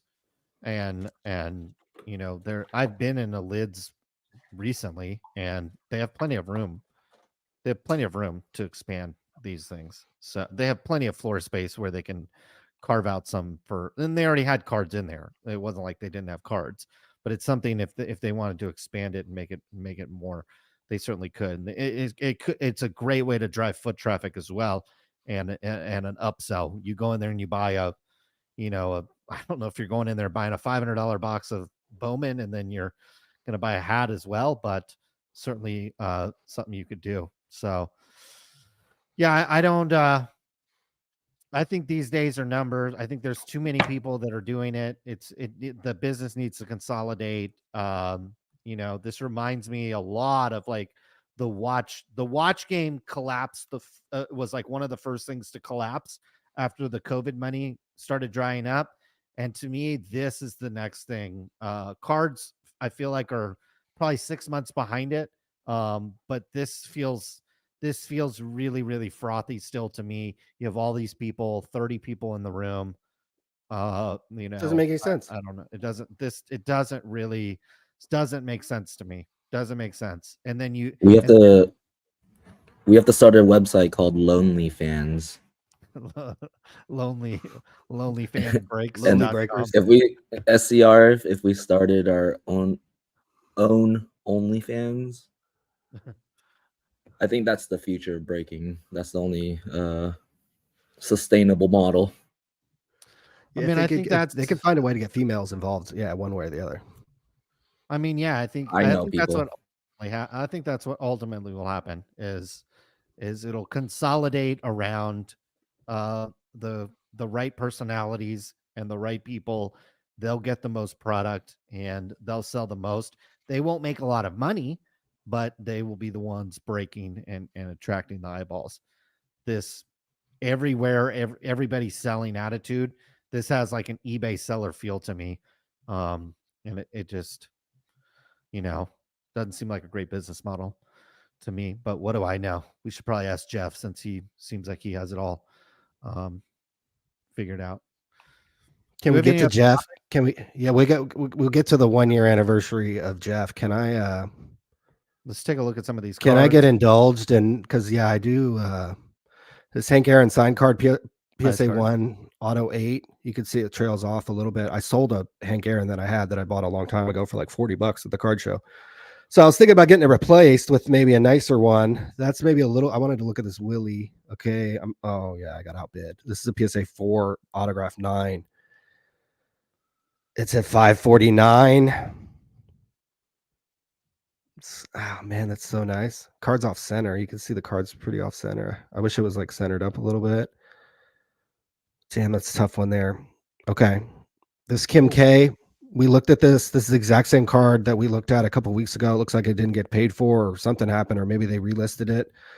It's at 1,000. It's a lot. Okay. We got Bieber Fever. Look, I don't make the rules. I just know that this dude's more popular than every single athlete except Michael Jordan, Kobe Bryant, and a few other people. Soccer players too, a couple of players. So, excuse me. Yeah, exactly. So, Ronaldo and Messi and all those guys, Pele. But aside from the absolute goats, not fake goats, real goats, this dude's more popular than anybody. And he doesn't like wins a lot. How are you going to get in front of Justin Bieber and get him to sign something? I'm not, I have no need for a pair of his jeans or whatever those are, but at $418, hold on, this exact same card sold a little while ago. So we can get a Thank you, Philly accurate Joe. situation. I'd love that Bieber Merry card. Christmas, man. All right, here this exact same card. Maybe it didn't get paid for. Maybe this person bought it on August 10th for 853. It's the exact same card. Look at the last four serial. It's 3674. What are you waiting for? Put a bid on it. 674. Looks like So, somebody else did. I think it's. Do another one. I mean, I like music. I'm doing a ton of stuff on a website with music. I'm focusing on some of the older Led Zeppelin, Elvis. I could tell you everything about Elvis records that you'd ever want to know.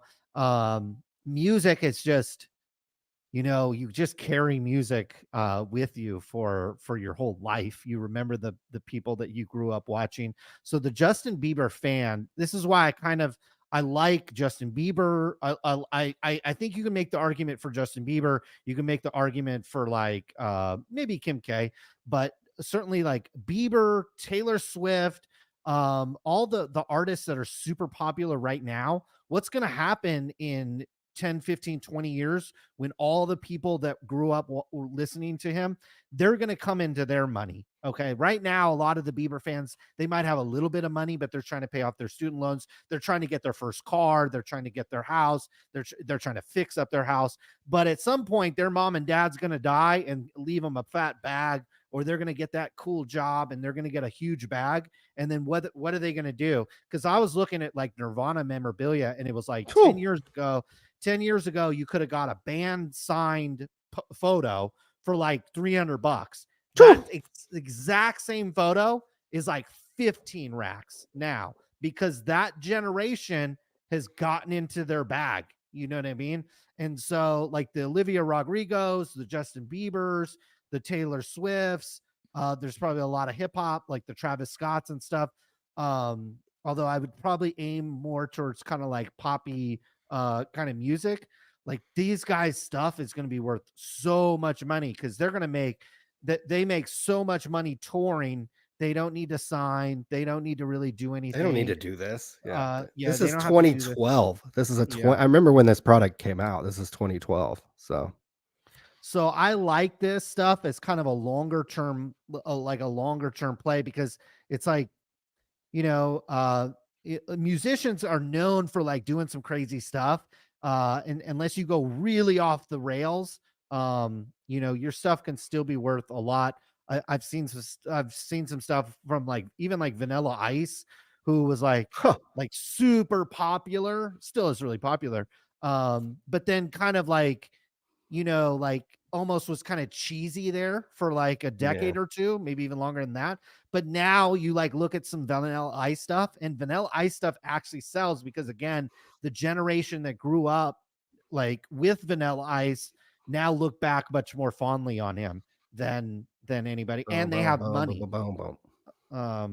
So I like this type of stuff. You sometimes see it with athletes a little bit, but I just think music has far more a broader appeal and a much more longer lasting appeal, because it's like you could have a couple of favorite songs of Justin Bieber, whoever it is, and those songs stick with you for the rest of your life. Whereas like the Lakers win the NBA title like a couple of years ago, and it's like all we care about is when they're winning the next one, and so whereas Bieber fans are not waiting for his next hit, although he continues to produce hit songs. And so I like music memorabilia. I think it's probably, if I were to buy something, I would aim more for stuff like that, because again, these people are gonna these people are going to hit their bag in like 20 years and this is what they're going to buy. They're going to buy, maybe not necessarily the trading cards, but they are going to bid up the stuff. And I've just seen it with the autographs of some of these guys. I'm like, wow, like some of this stuff 10, 15 years ago wasn't worth a whole lot because the fans of those bands didn't have any money.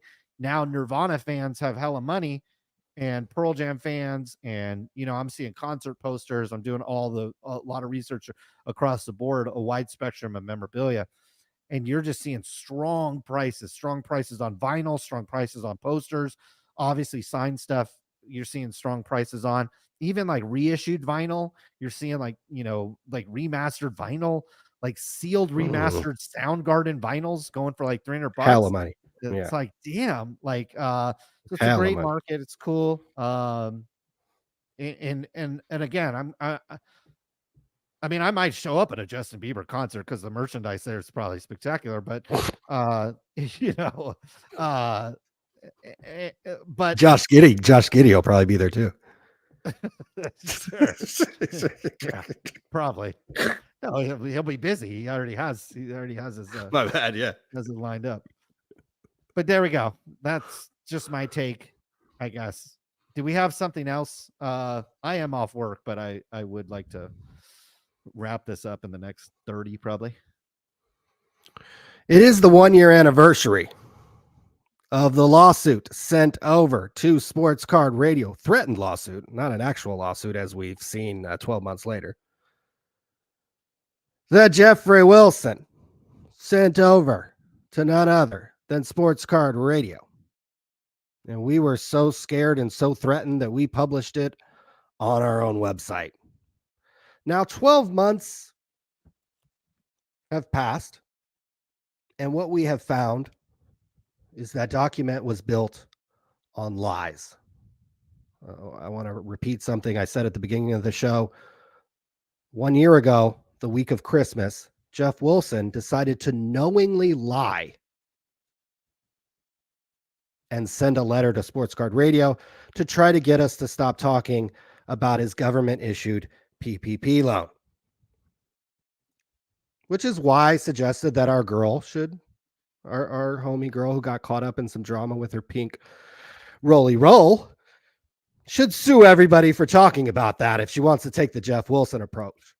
But this threatened lawsuit was all built on lies. He said one of his successful companies that he had and that we should have known about was a company called Dibs. Some kind of fractional sports card marketplace that not like 2 months later went out of business. Geoff Wilson claimed that his 352 marketing company that got the PPP loans had nothing to do with Sports Card Investor. That's what we were told. That's what other content creators tried to tell us and went on their own channels and told us, we don't understand business. Guys, you don't understand. They were separate businesses. Well, after we got sent this load of BS from Geoff, I had to uncover some information and some videos of Geoff talking about how half the team at 352 worked on Sports Card Investor and built his website and built Market Movers. So the company that got the PPP loans to pay for his employees worked on Sports Card Investor.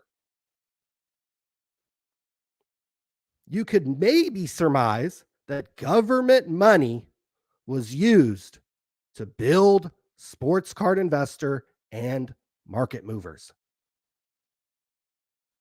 So when Geoff talked about Dibs, talked about 352, I could probably go through these 35 pages and pick out a bunch of other lies. He knowingly sent those lies. Geoff knew he had 352 people set up Sports Card Investor, set up Market Movers.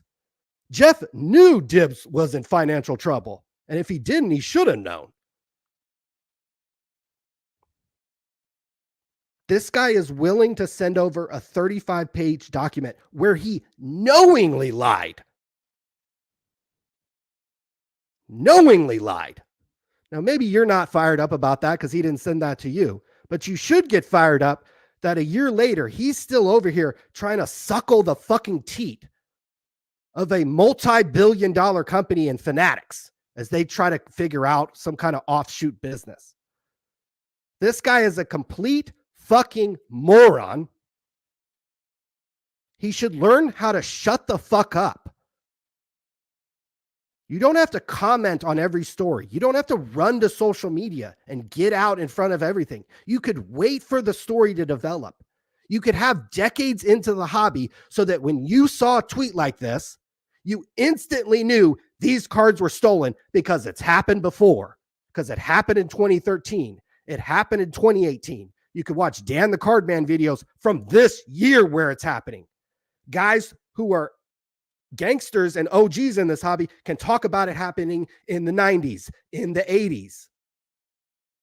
Ever since cards became valuable and a quote investment, probably in the 80s and 90s there, that's when the backdoor stuff started to happen.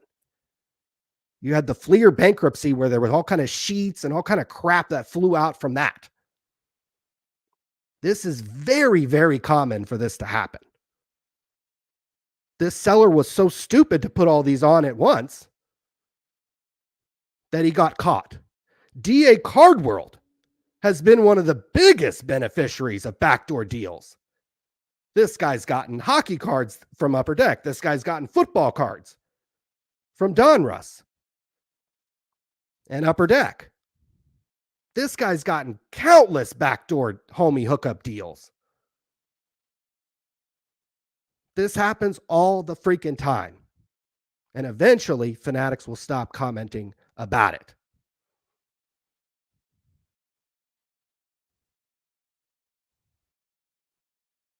But my only comments are this motherfucker, Geoff Wilson, and since we're an hour and a half in, I'll drop an MFer,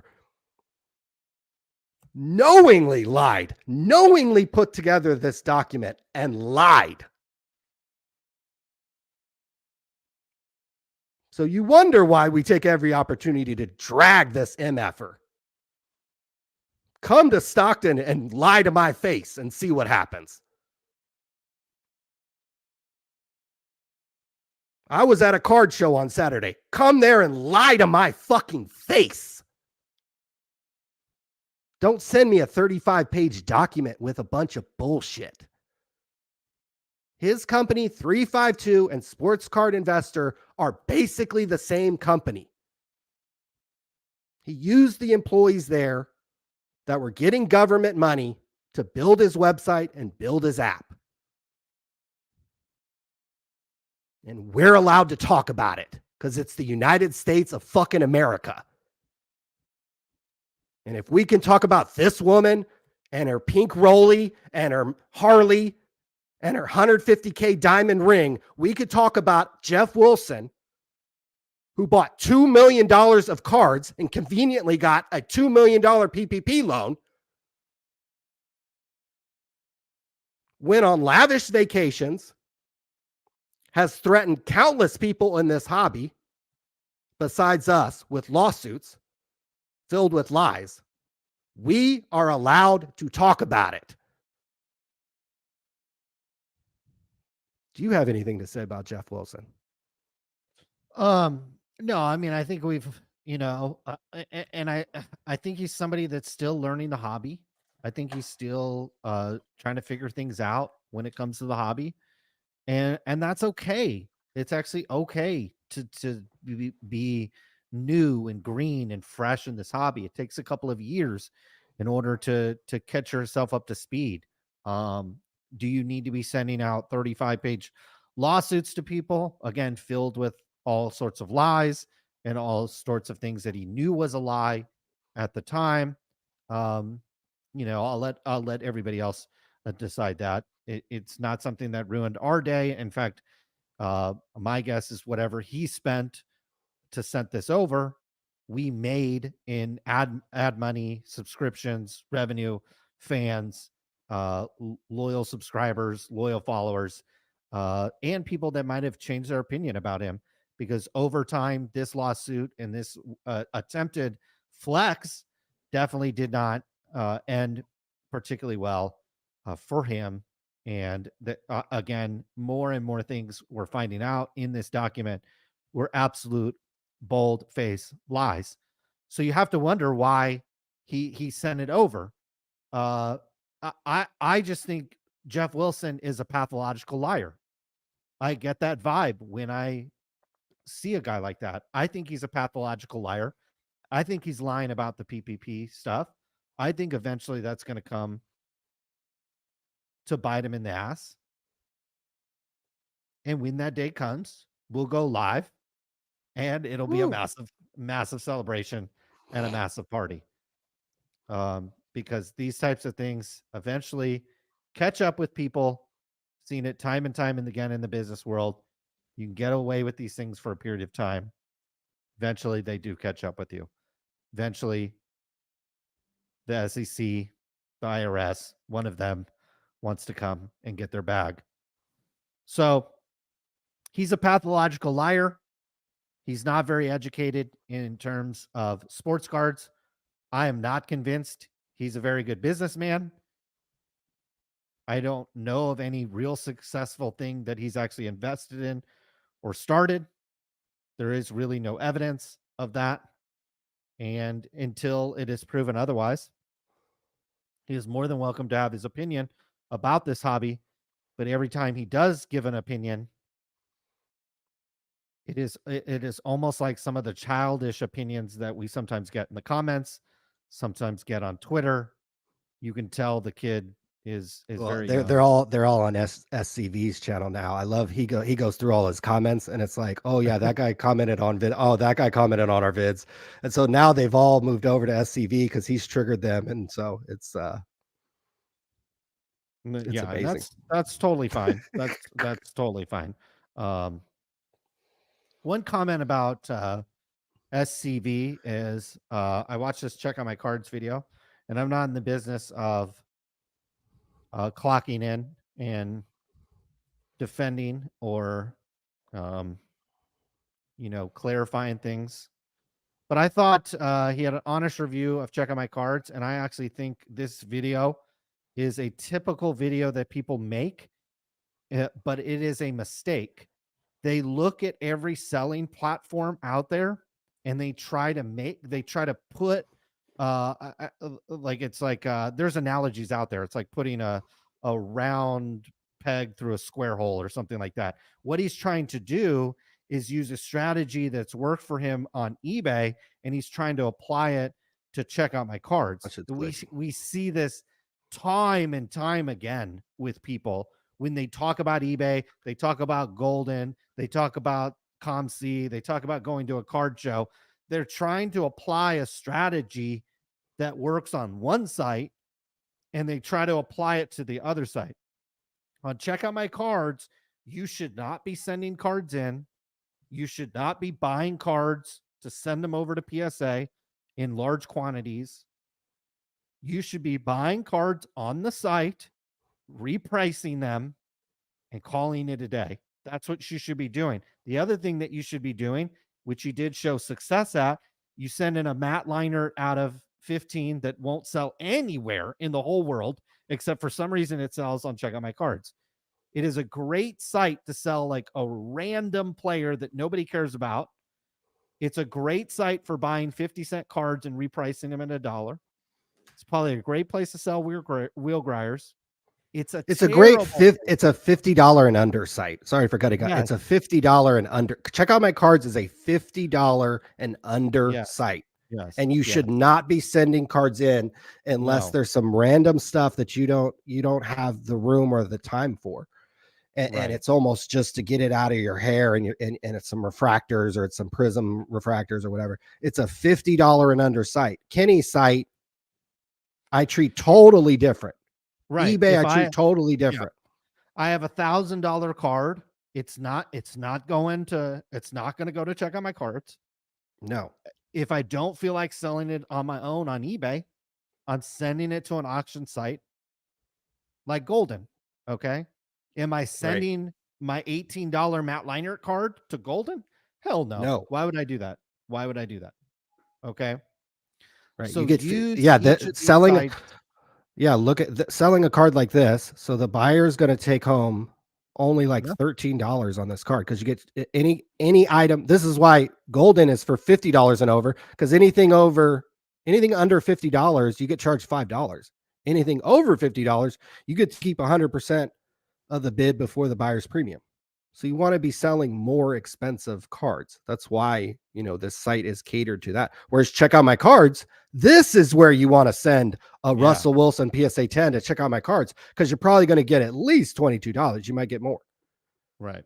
Yeah. And all the $2 refractors, $3 refractors, $5 cards, $10 cards, that's where you, and you want to be buying cards on the site from desperate people who need liquidation. You take a little bit of money, $500,000, and you buy cards from other people, either from portfolio sales, either from Check Out My Cards eBay account, where you can directly transfer over to Check Out My Cards. If you buy a card from Check Out My Cards eBay using your ComC store credit, do not send in cards to Check Out My Cards unless they're cards like this Russell Wilson that wouldn't sell at a card show. If I had this card at the card show, probably wouldn't have sold. Anything good I had at the card show sold. So you got to treat everything different. I think you're right. I think you're right. You got to treat every site differently. When I sold sports tickets, I treated Ticketmaster differently than StubHub. Yes. And SeatGeek and fucking all the other ones now. You treat the sites differently. You're going to sell some tickets on this site. You're going to buy some tickets on this site. Some things do really well over here. Some things do really well over here. Check Out My Cards is $50 and under. Do not waste your time sending in cards. There are tons of desperate sellers on there who need money for their cards. So buy them, reprice them, and keep doing it over and over and over again. It's not going to get you rich. You're not going to get rich. Yeah. Go hustle on Whatnot or Fanatics Live if you're trying to get rich. Yeah. And I don't understand, we've done stories as well. Like, oh, I sold this $2,000 card on Twitter, and then the guy sent an empty envelope. It's like, why are you selling a $2,000 card on Twitter when you can send it to a reputable company and they'll do all the work for you and you'll get your money? Like, to me, it just does, choose where you're going to sell. If I'm going to sell a website, if it's some $100 blog, it'll go right to Flippa. If it's a $100,000 website, it's going to a broker. And I'm going to pay a little bit more, but it's good. That's what I'm going to do. I think these sites like Check Out My Cards could do way better at marketing themselves. Like part of the problem is people see this site and they kind of think, oh, I can treat it like eBay, or I can treat it like no, this is a $50 and under site, and you should be buying cards on the website. You could go to port. There's 62 people trying to sell every single card they have. Now, out of these 62, there might be 2 good deals. So you have to have a little bit of feel for it, but what you should be able to do is get good enough to where you can click on this. He has 182 cards. I want to go to somebody with maybe like quite a few cards. This guy has 1,200 cards in this portfolio. You should be able to do this. Look at those cards, maybe click on 1 or 2 of them, send him an offer. Go back over here, go to this guy's stuff. He has 922 cards. Don't sit here and add up every card. Should get to the point where you could just browse, look at these cards, look at a couple of his best cards, look at his lowest price cards. Yeah. See if he has a bunch of e-pack junk in here. See if it has something inflating the value of his stuff.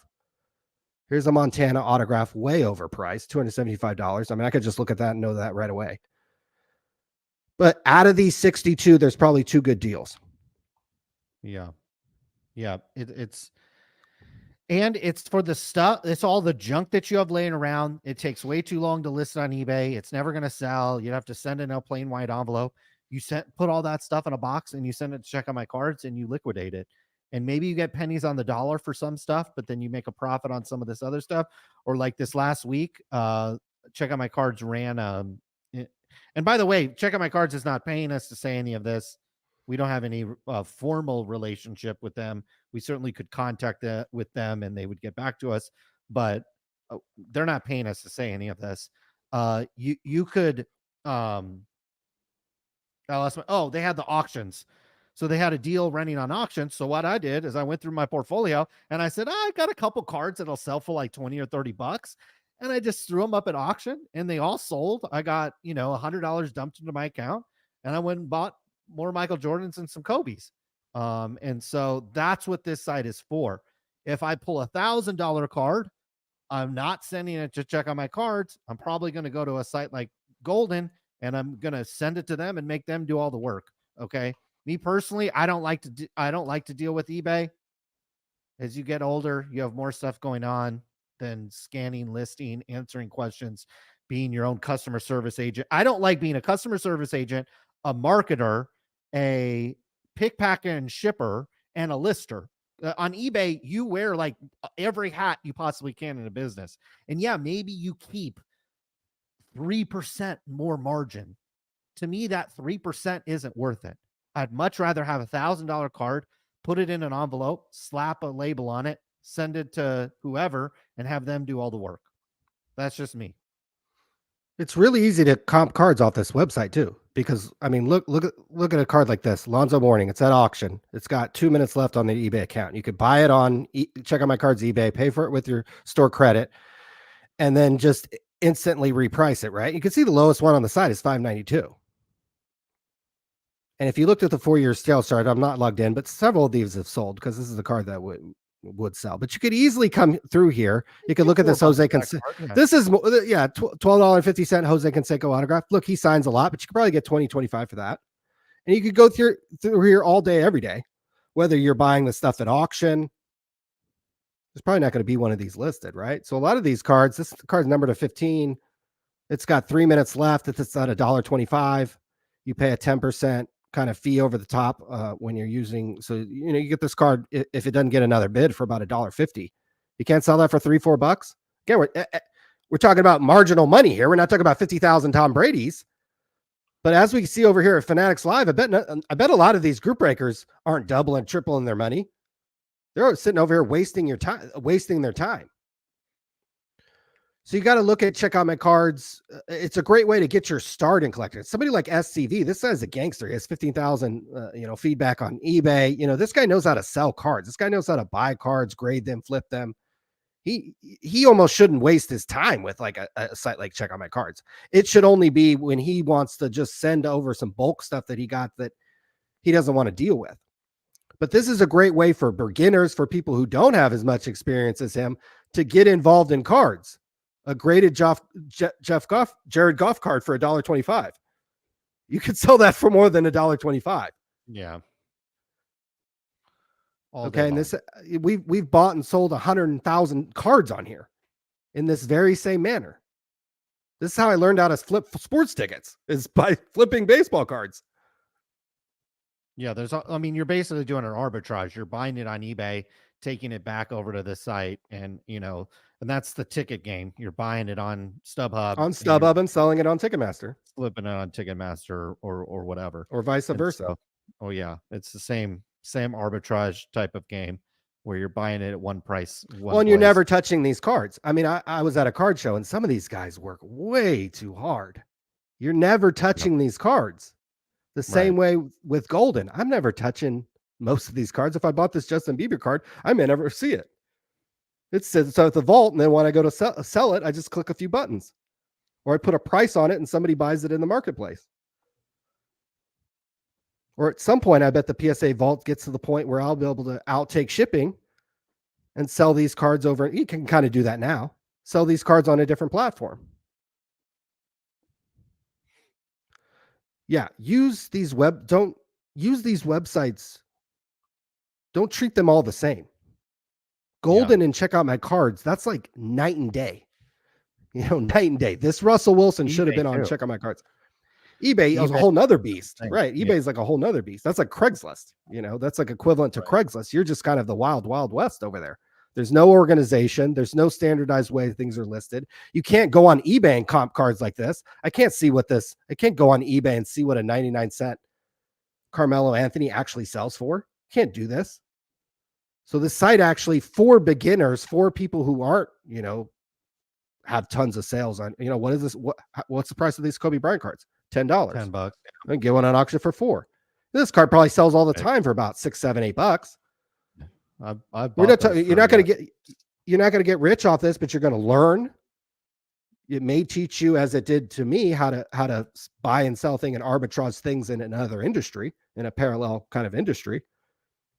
I think there's valuable lessons to be learned about selling these $10, $5, $2, $3, $4 cards. The way I would suggest doing it is go through their eBay account. And then I also, if you want to spend some money, if you want to have some time, try to get somebody's whole portfolio. And you should be able to, like I said, you should be able to get to the point where you should know what's a good deal and what's not. And you shouldn't spend have to spend a whole lot of time looking at that. Somebody brought all these cards up to you at a card show. Unless they had a price in mind, you wouldn't buy this stuff. Do not ship stuff home. Unless you have a way to sell it, do not ship stuff home. Just buy it on Check Out My Cards, put a price on it, and resell it. It's not complicated. Yeah. It's really not that hard. Buy it on Check Out My Cards for a good deal, put a price on it, and it will sell. Pick a strategy. Kind of like an annuity or a dividend. It's like I'll put, maybe like at the beginning of the year, I'll put $1,000 on Check Out My Cards. I'll try to blow through. I did that on I do it like on Black Friday, and then he has the spring cleaning or whatever.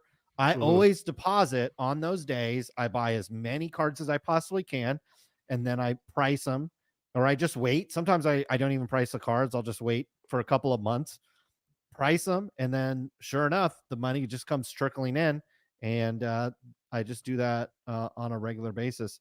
And there's ways, if you're really fancy with your credit, you can actually, quote unquote, borrow the money at 0%, buy cards, and then sell them. I wouldn't recommend a lot of people doing that, because when I have recommended stuff like that before, people have kind of flipped out, but that's how I would do it. Let's go through the questions. Let's do it. The guy needs to up your 4.5% due to OT. Okay. That's right. That's right. Might have to do that. Tim in the house already? I don't know if did you send Tim the stuff that I gave you I just sent it today, actually. Okay, that's good. Gonna rip some Laura Kana pack. Thank you so much. You got it. That's how slow we ship things over here. I think I bought that quad card like what are those boxes sell for? Yeah. I don't even know what you gave me, so I couldn't even tell you. Okay. Because I still have like a case or two, I think, sitting somewhere. I bet Jeff Wilson gets raw dogged by his old lady. Ooh. That was a hot take. take. Even that down. That's a rough one there. Everyone with the fire, Philly Joe. In the sports cards, is Sports Card Radio giving out PPP loans? That'd be great. We would give them. We would certainly milk that if we did. Fuck, I wish. Money Mike, are the SCR boys going to do a smash and grab at Jeff's new card shop? I don't know what the law. I don't know what the laws are. If it was in California, we could actually do. We could just walk in, right? We could actually leave with, I think it's under $900 worth of stuff, and the cops won't even show up or anything like that. It'd be fine. I don't know about the laws. I'm not familiar with the smash and grab shoplifting laws, but if he opens up a store in California, absolutely, we're going to walk in, we're going to take some stuff, and we're going to leave, because apparently and I know Jeff ain't going to pack no heat. He's way too soft for that. And so there you go. Slabs and Dabs. Merry Christmas, SCR. Thank you, Mr. Slabs and Dabs. Same to you. Merry Christmas. We say Merry Christmas here, unlike some people. Yeah. John Winkler. Is that still a thing? People still talk about that? I mean, I have some employees. I have some people that I work with where it's like, I don't know if this person celebrates Christmas, so it's a happy holidays, right? You know what I mean? Like, there's some people you work with, you know that they're, from a religious standpoint, they're probably not celebrating Christmas. So you say happy holidays, but everybody else, it's Merry Christmas. I don't care. I just think we're in America, and if you're in America, you have to accept that people are going to say Merry Christmas. I'm sorry. Yeah, but that's clearly though, like if you're like if you're clearly Muslim, right? You know what I mean? Like it's pretty obvious sometimes. Like that's one religion where it's like it's pretty obvious, right? This person. I think Muslim. the thing is, I think I need to say Merry Christmas to them. My opinion is Christmas transcends religion, at least in this country. Sure. That people who think when I think of Christmas, I think of little kids opening presents on. I think Santa Claus coming down the tree. That ain't got nothing to do with Jesus's birthday or whatever. The real thing, whatever. I'm not religious, clearly, so I don't give a fuck. But I think you should just be able to say Merry Christmas. If you're in another country or a different culture or something, then yeah, maybe, or in a work environment where you have to be careful about getting fired, then I guess, but I haven't been in that type of environment in a long time. As people can see, sometimes I'll just say whatever on these videos because I don't care. So John Winkler wondering if we have decided to progress live from Geoff's grand opening. We'll see if he even opens. Like, does he open? Oh, he has to. Yeah, he's got to. Oh, this has got to happen. But I don't know. I'll wait till the doors actually open and we get a Confirmation. I'll wait till confirmation. That's a good idea. Actually, that's a really good idea. Money Just Mike, can we have B-sides perform live at Geoff Wilson's card? That would be fantastic. That would be awesome to have, like, like a tailgate going on the outside. That would be fun. Maybe we should go like the day he opens. If he does do like live, if he's trying to sell stuff live in his shop, maybe we go live and just like see how it looks. Okay, if he does open, yeah, we'll do something. Maybe at the very least, something like that. Dan the Card Man, SCR should rent a room and break on opening day at Geoff's store. I guarantee you, folks, if we did that, we'd have more people in our stream than all the people on Fanatics Live right now combined. Period. Yeah, we probably would. Guaranteed. Otherwise, I would give everything away for free because it'd be a waste of time. I was thinking do the breaks over there. Let's do it. I mean, I was thinking if Geoff got busted for PvP like this woman did, and I was thinking, Dude Perfect had 1,000 people in their live stream.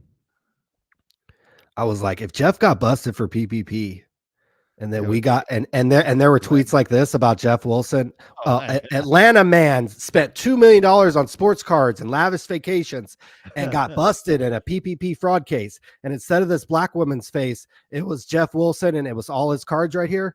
I think we'd have more than 1,000 in the live. I think people would be pretty fired up to see that. That would be pretty popping right there.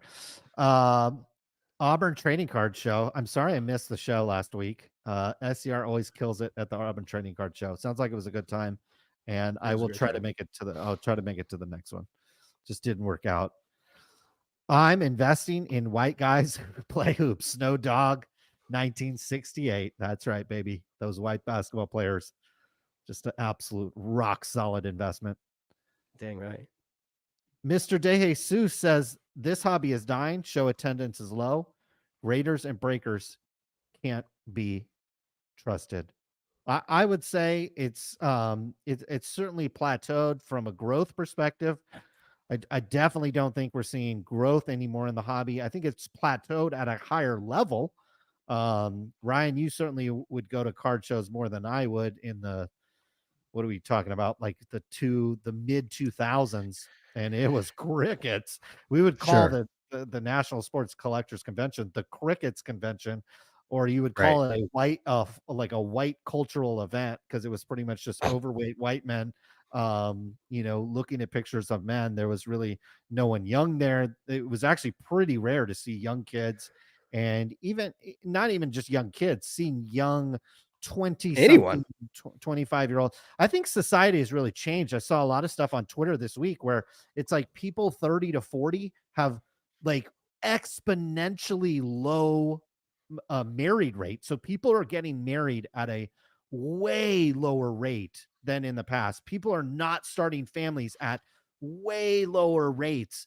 I think there was that graph that was going around for a while. It was like people who are 30 that are virgins, and it was like a parabolic chart.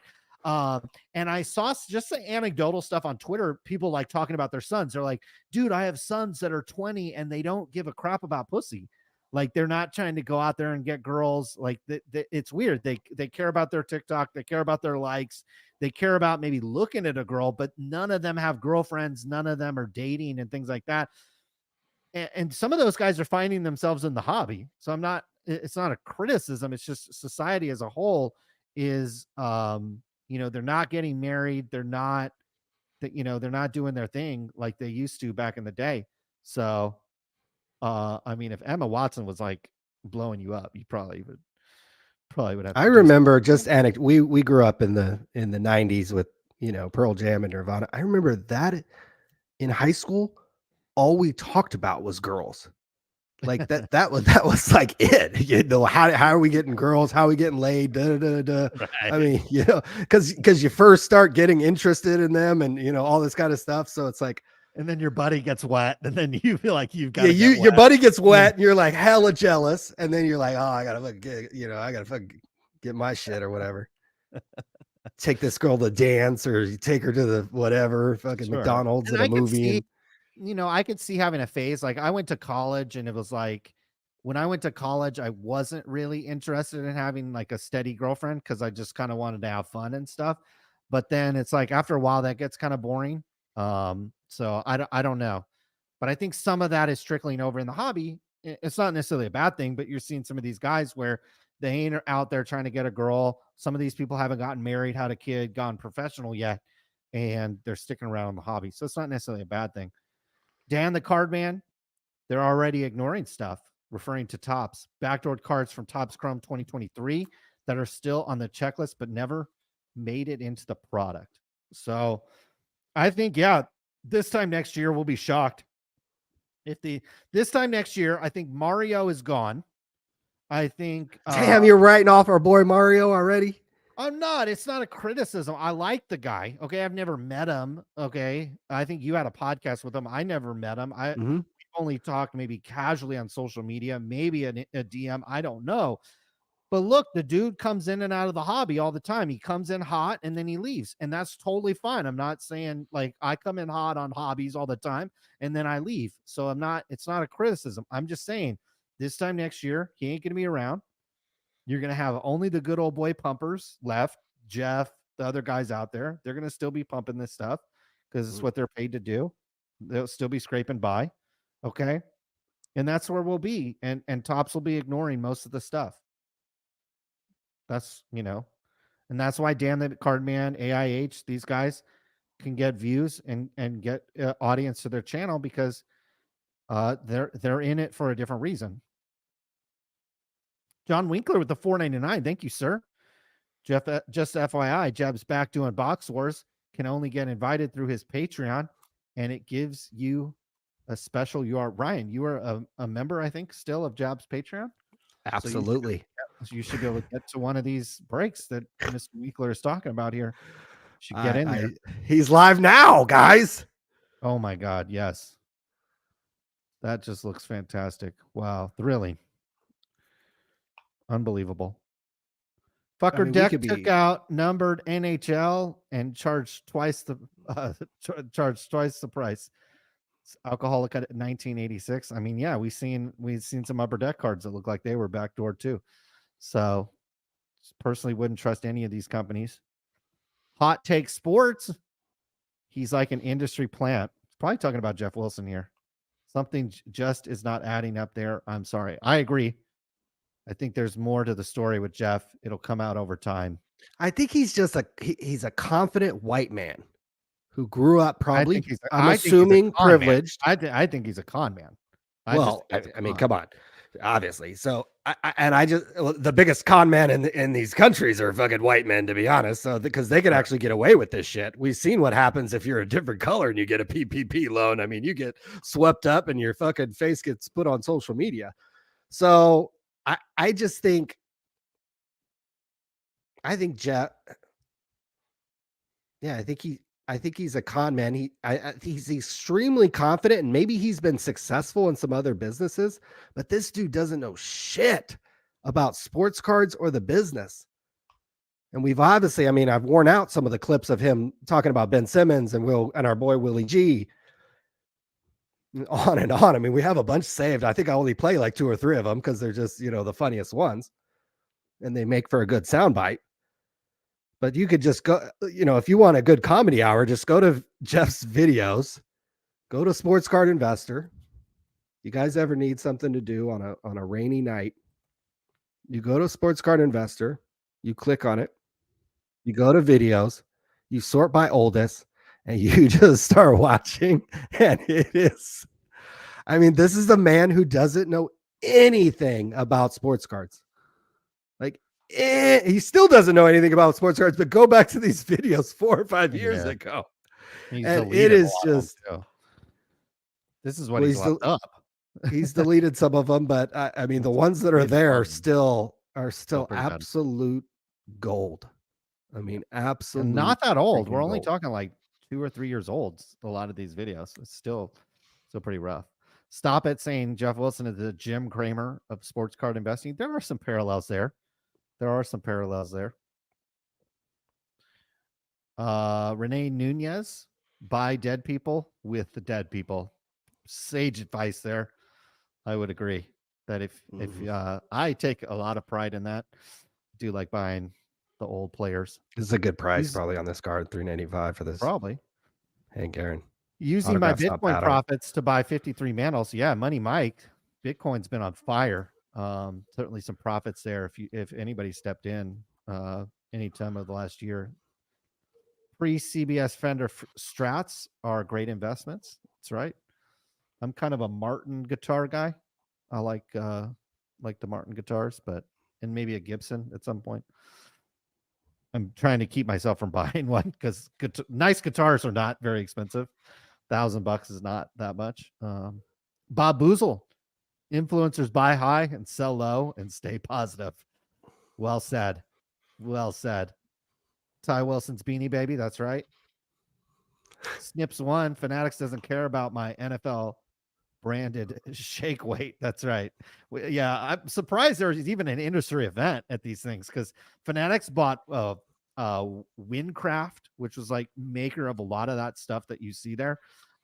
Like they have really consolidated and rolled up this business. No, this thing is awesome.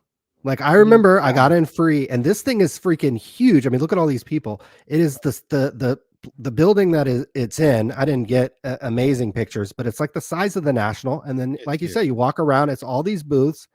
A lot of them aren't brands or companies, but it's people trying to break into the industry. And if you want to get into the licensed sports game, you literally have to go to a conference or a college that is not very well known, nobody cares about, and that isn't signed up with an exclusive with Fanatics. Because all the good schools, all their apparel, all the worthwhile merchandise, except Beanie Babies and flags and cornhole games, you have locked up by Fanatics.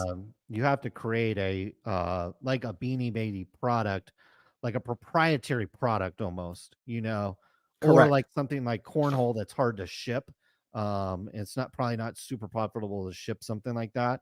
You have to have Beanie Babies or something like that that's like proprietary to you. That then the leaks are like, okay, it's not a hat, it's not a t-shirt, it's not a flag, it's a Well, Fanatics has the exclusive for shirts.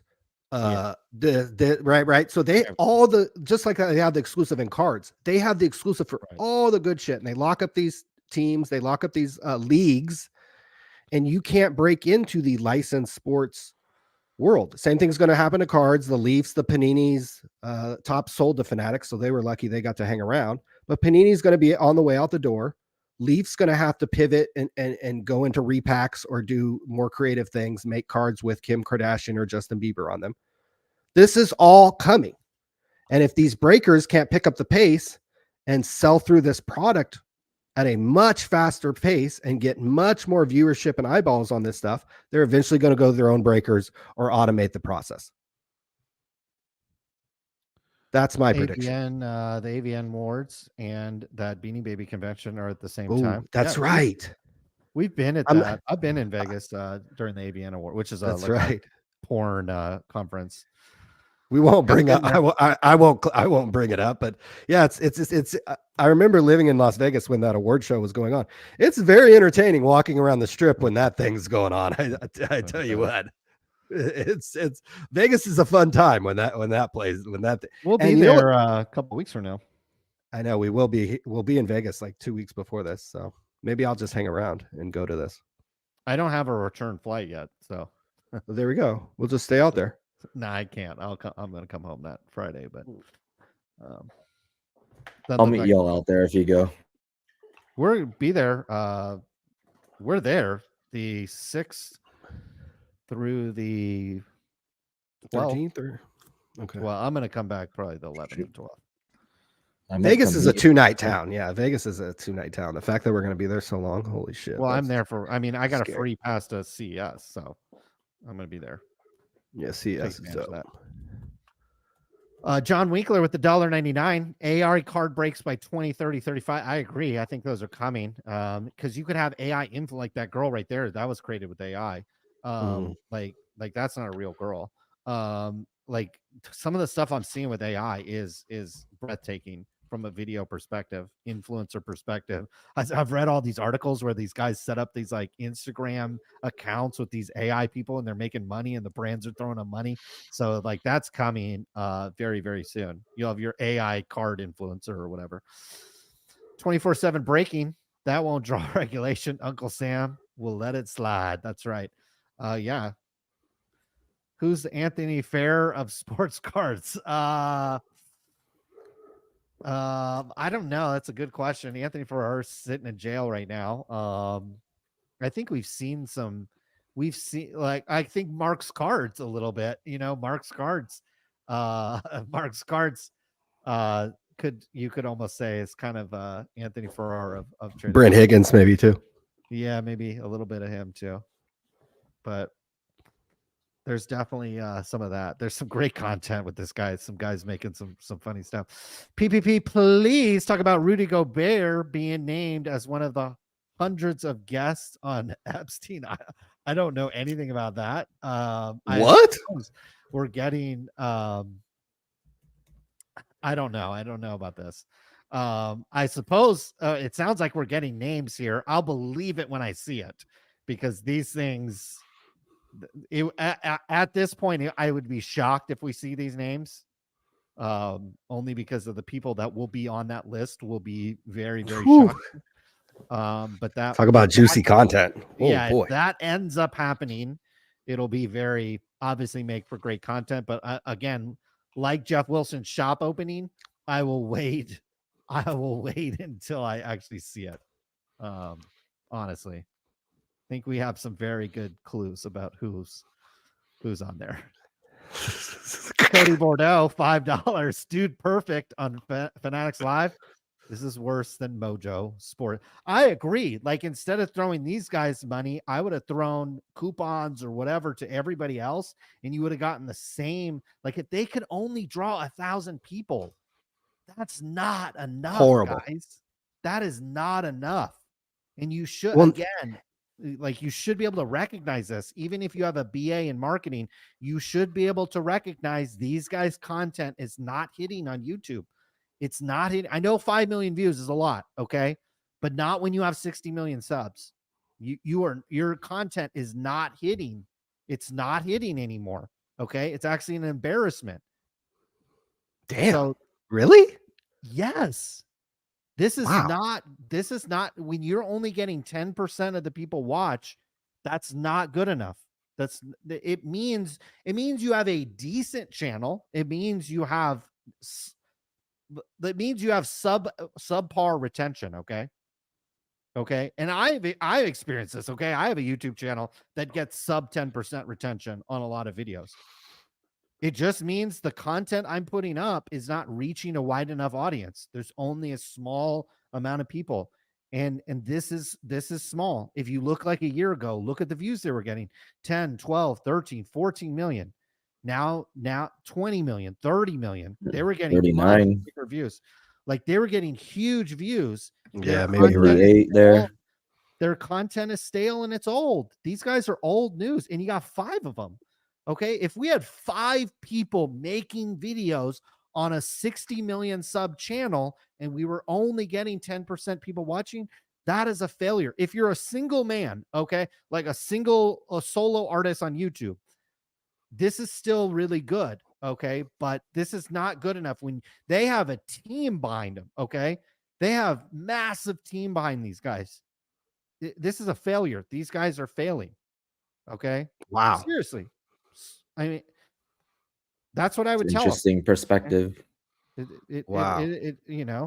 And for Fanatics to choose these guys, it just shows you, man, who are they hiring in their marketing department?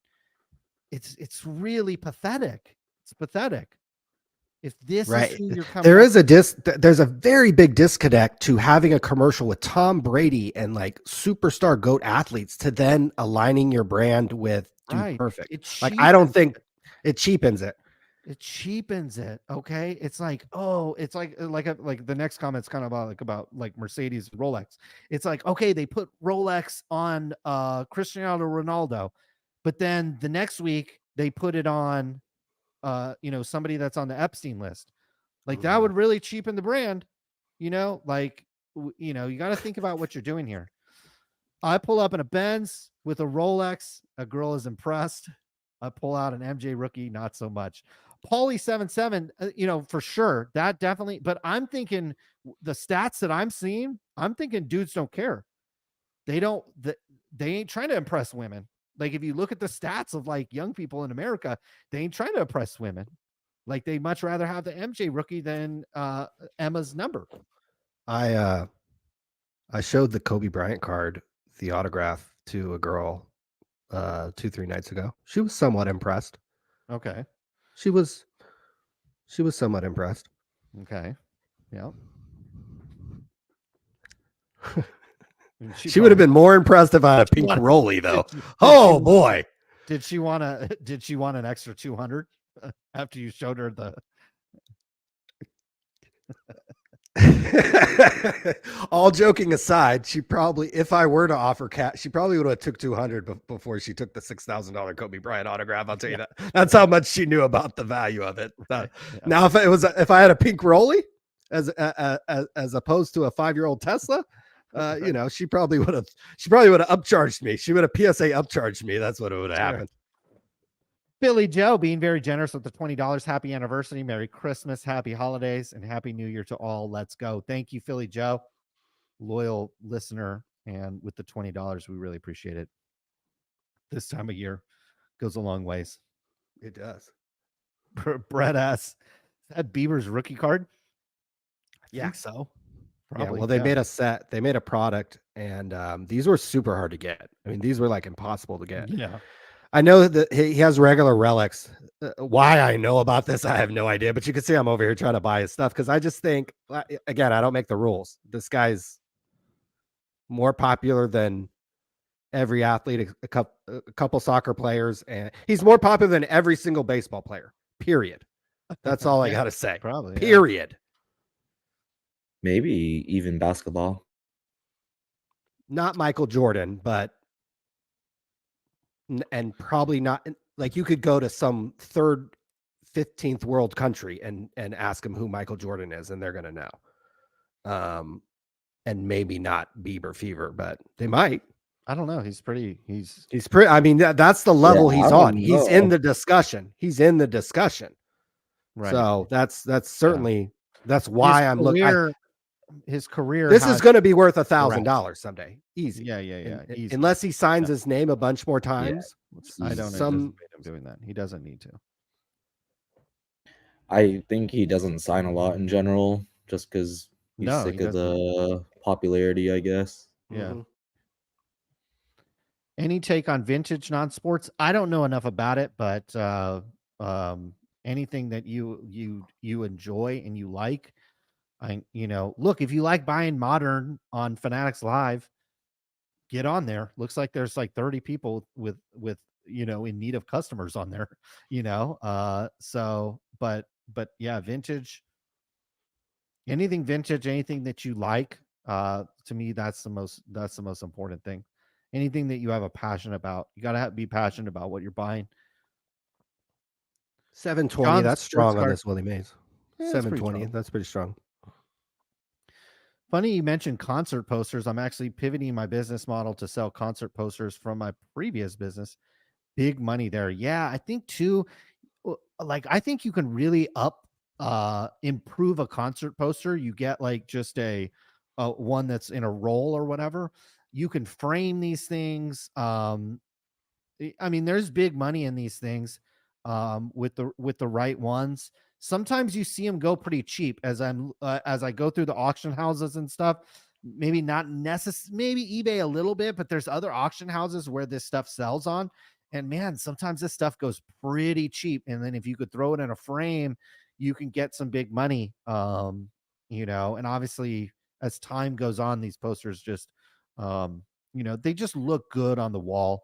And And so, yeah, there's a lot of money to be made there, not just, and you can take what you learn, like John Sports Cards, I'm sure, is taking what he's learned with sports cards and he's applying it to a different business and he's applying it to these posters. And I think that's the best thing you can do in trading cards. And I think that's the message that like Gary V gives and some of these other guys give that probably gets overlooked is, they're pumping sports cards, but really you gain some experience and some knowledge with sports cards that you can then go apply to some of these other businesses in these industries. So, posters in particular, seeing huge demand for those. Definitely. David Definitely. Triple X with the $5. Your boy Golden and his blank sports card Shaqs and Kobe blanks when he went out of business with Scoreboard. I mean, yeah, we've just seen a graveyard of trading card companies over the years where when they go bankrupt, man, and when things fold, things just flood out on the market. You saw with like Fleer, you've seen some other opportunities. I think that's what makes Panini a little bit dangerous right now. The fact that they're almost on their way out makes me a little concerned, but definitely our boy Golden wrapped up on that with the Scoreboard. Well, he pivoted, he did the smart thing. He hard pivoted his business into kind of a luxury auction house. And there you go. He's flying PJs and he's got the Tom Brady superfractor starting tomorrow. So I think you're going to see a similar hard pivot from Fanatics at some point. They're going to have to hard pivot away from this model, this concept. Yeah, this is not going to work. This is dreadful. Yeah. University, very loyal contributor, $2. Will Grier, Fleer, don't sneer, buy right now. That's right. This is the great time. Will Grier, investor, $2. Move over Herbert. Will Grier is in LA. Is he an LA Charger now?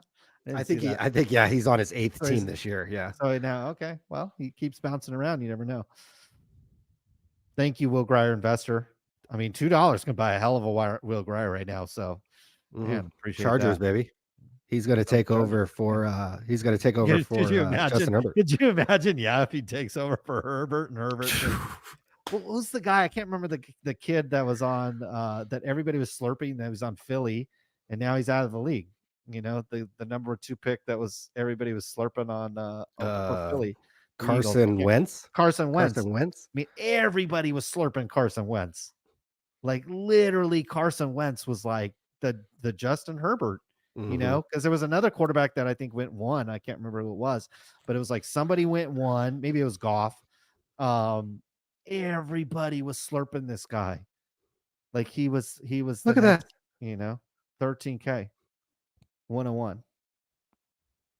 This was a year ago. I mean, I don't even know if he's even in the league. Like he should have a job if he was in the league because every other quarterback is hurt. But yeah, you got to be careful with these quarterbacks.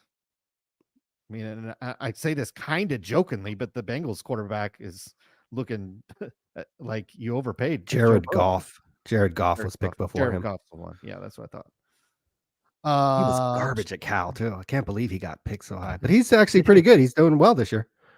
Yeah. Jared Goff. David Triple X. Yeah, he looks. Yeah, Goff has the Lions winning, which is great. He looks great. I watching Jared Goff play. He looks like a professional, obviously. David Triple X with another $2. Child support or Bowman draft box. That's the decision that is being made across the country at this hour. Either a Will Grier, a Bowman X, or a Bowman draft, or child support. It's one of those 3. Very difficult decision for some people, I think. Eric D with the $4.99. It's all about the vibes, guys. Dang right. So Wentz is Stafford's backup, I see. Good to know. Okay. And yes, the Bengals Browning has been he was out here in Northern California actually tearing it up. And I remember him I think he went to UW or I think he went to Washington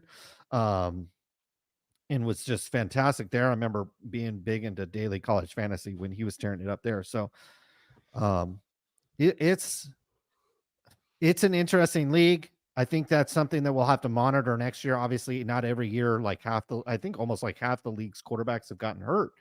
But the fact that so many teams have held their position with the backup, and then you have potentially the best quarterback in the league Brock Purdy being the last pick in the NFL draft, next year we're going to have a whole nother wave of quarterbacks coming in the next year after that. So I wouldn't run out and buy these quarterbacks, even if they're like Mahomes, who's clearly a great player. I would just wait. And just wait to see what happens. Pick them up at the end of their career. Pick them up at a bulk lot like this. This is a 1-of-1 freaking laundry tag. I mean, it's got Tyreek Hill on it, but these are from his rookie year, 2017. Well, he's 2017, right? So that's a 1-of-1. These are the nut to 99. That one's the 49. So I don't know what these cards are worth, but they ended for $2,400. Is it possible this 1-of-1 with an NFL logo, NFL players logo for Tyreek Hill? What's that card worth? You could probably get. Yeah, I mean Tyreek Hill's $12.15 for that, maybe. I don't know. But yeah, this is the time to buy. I don't know if this is the time to buy Patrick Mahomes. It's probably after his career. I mean, I'm picking up Joe Montana stuff for pennies on the dollar now, but you don't oftentimes get a chance to get a 1-of-1. There were like 3 or 4 different lots with Patrick Mahomes in this week's auction. It's still something that you can get money for, and so you got to get guys have to move off this stuff to then get back into something else. So I think that's oftentimes what we see it in the stock market every once in a while too. You got to sell your Apple shares to buy whatever the IPO that comes out, or you got to sell your Microsoft shares that are up huge, or your Nvidia shares that are up huge to go buy something else. And I think that's what we're kind of seeing a little bit with Mahomes, where his play hasn't deteriorated at all.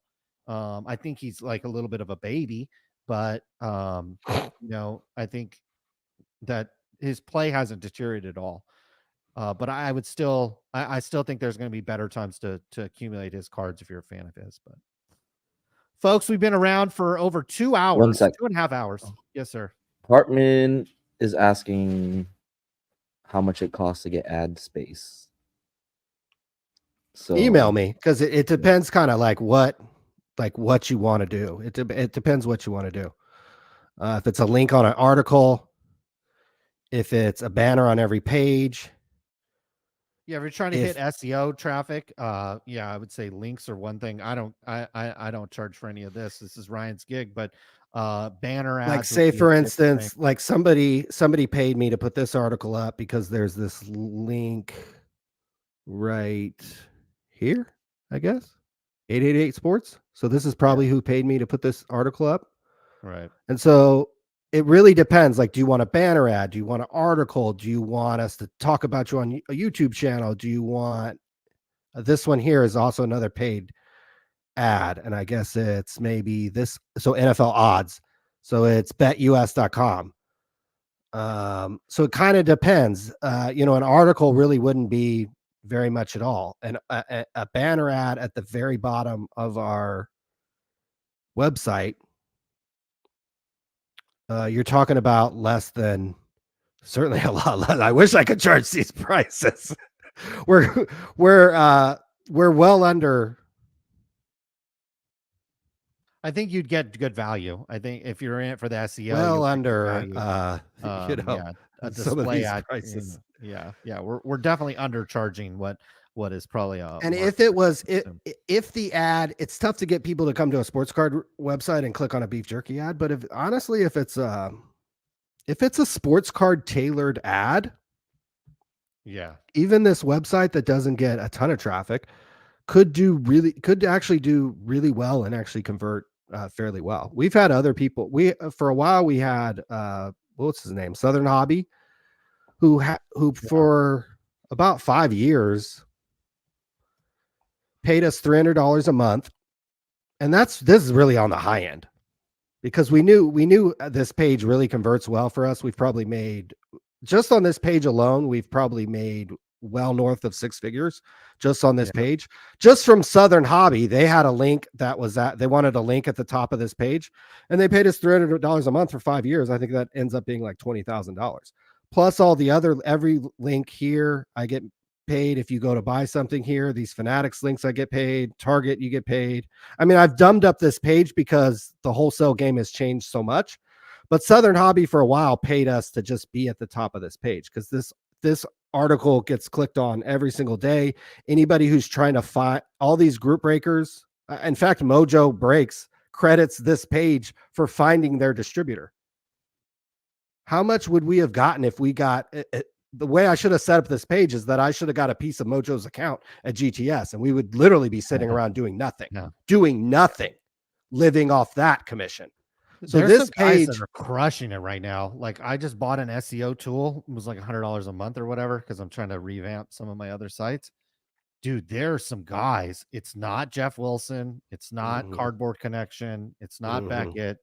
There's like 2 guys right now that are crushing it. And you like it's like, oh yeah, these guys are probably making thousands of dollars a month just by putting up sports card content. And this is something we've talked about. Haven't really talked about it on the YouTube channel in a long time, but I mean, like, well, both of us have afforded ourselves really, really nice lifestyles over the past 15 years because of websites. And I'm actually I going didn't know even with, websites were AI like that.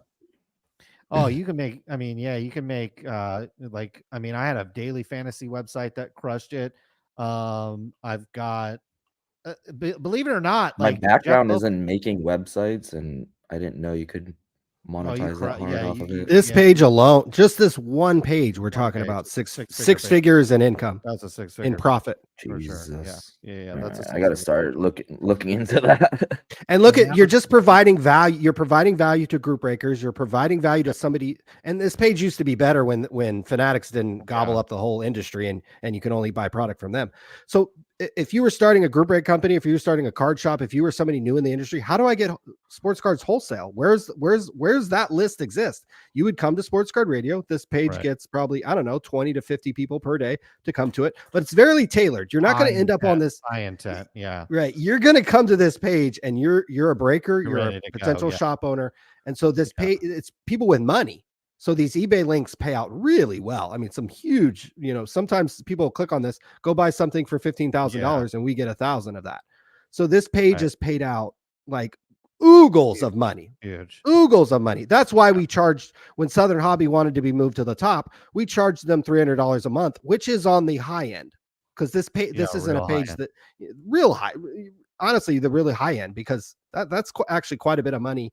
And for a page that I guarantee anybody that's still listening to us didn't know about this page, didn't know that, this was something that made us more than our entire YouTube channel has ever made. This one page on our website has made probably 2 to 3 times more than our YouTube channel has ever made. Easy.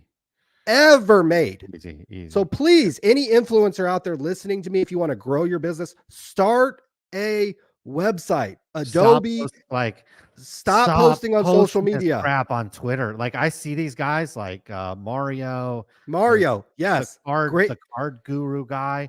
It's like, why are you guys posting all this stuff for free on Twitter? Elon Musk has already enough money, guys. Elon, why? And like people are like, oh, why don't you tweet? Guys, Elon Musk already has enough money. Okay. I don't put I rarely get on Twitter and actually post something because Mark Zuckerberg, same thing on Instagram. These guys already have so much money. Now I advertise on X, I advertise on Instagram, I advertise on Google. I spent $7,000 on ads last month on, like I actually have a competing product to Jeff Wilson. I've actually successfully made money on a price guide website. And I'm a one-man person. Okay. Yeah. So like we actually, like when we criticize Jeff Wilson's number one market mover business, we actually have experience in the price guide website business. And we've actually made a lot of money in that. People don't want to know how much I've made off this fucking it dwarfs the wholesale list page. Let's just put it to you like that. No, the stuff that people think is stupid and dead and for a while there, that was trading cards. I would used to tell people, oh yeah, I have a blog about trading cards. And they're like, oh, people still collect cards. I don't get that as much anymore, but I do tell people like, oh yeah, my brother's got this whole Beanie Babies thing. He's been in the New York Times or Wall Street There's Journal. only 1,240 comments. Yeah. I mean, 1,241 comments on this one page. Yeah. It's just, and you haven't this touched that stupid fucking page. All right. That I haven't touched in 10 years. Yeah. This is where the money's at. There's some people that Love are that. really crushing it. There's some people that are really crushing sports cards right now in the content, and they're not really big on any other platforms, but they're crushing the website game. Even with AI coming in, there's going to be some traffic that gets diminished from AI, but you can also produce the content a lot faster. I'm using ChatGPT to write a lot of stuff, and it's ranking. There's a lot of people that are scared. Oh, I put ChatGPT on my website, it won't rank. I'm putting it up. Yeah, I do some tweaks. I don't just copy and paste it directly. I do some tweaks. I add some more value, and it ranks like a day or two later.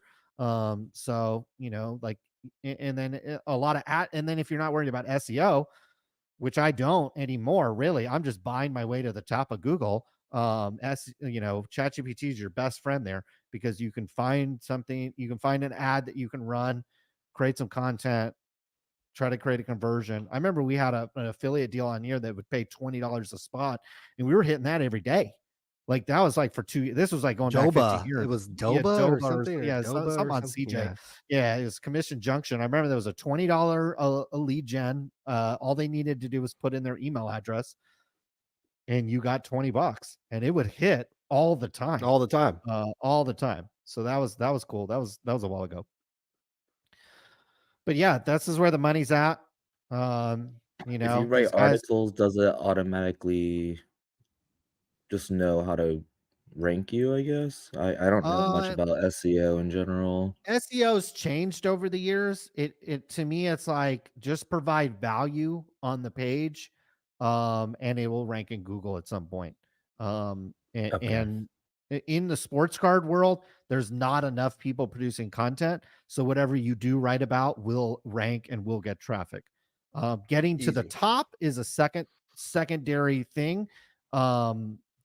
What about trading cards, like trading card game stuff? Because that's more of anything my trading card forte. game, yes, anything like that. Pokemon's probably slightly more competitive, although I did see a guy that he's ranking number 1 for Charizard card value, and it's almost a new site.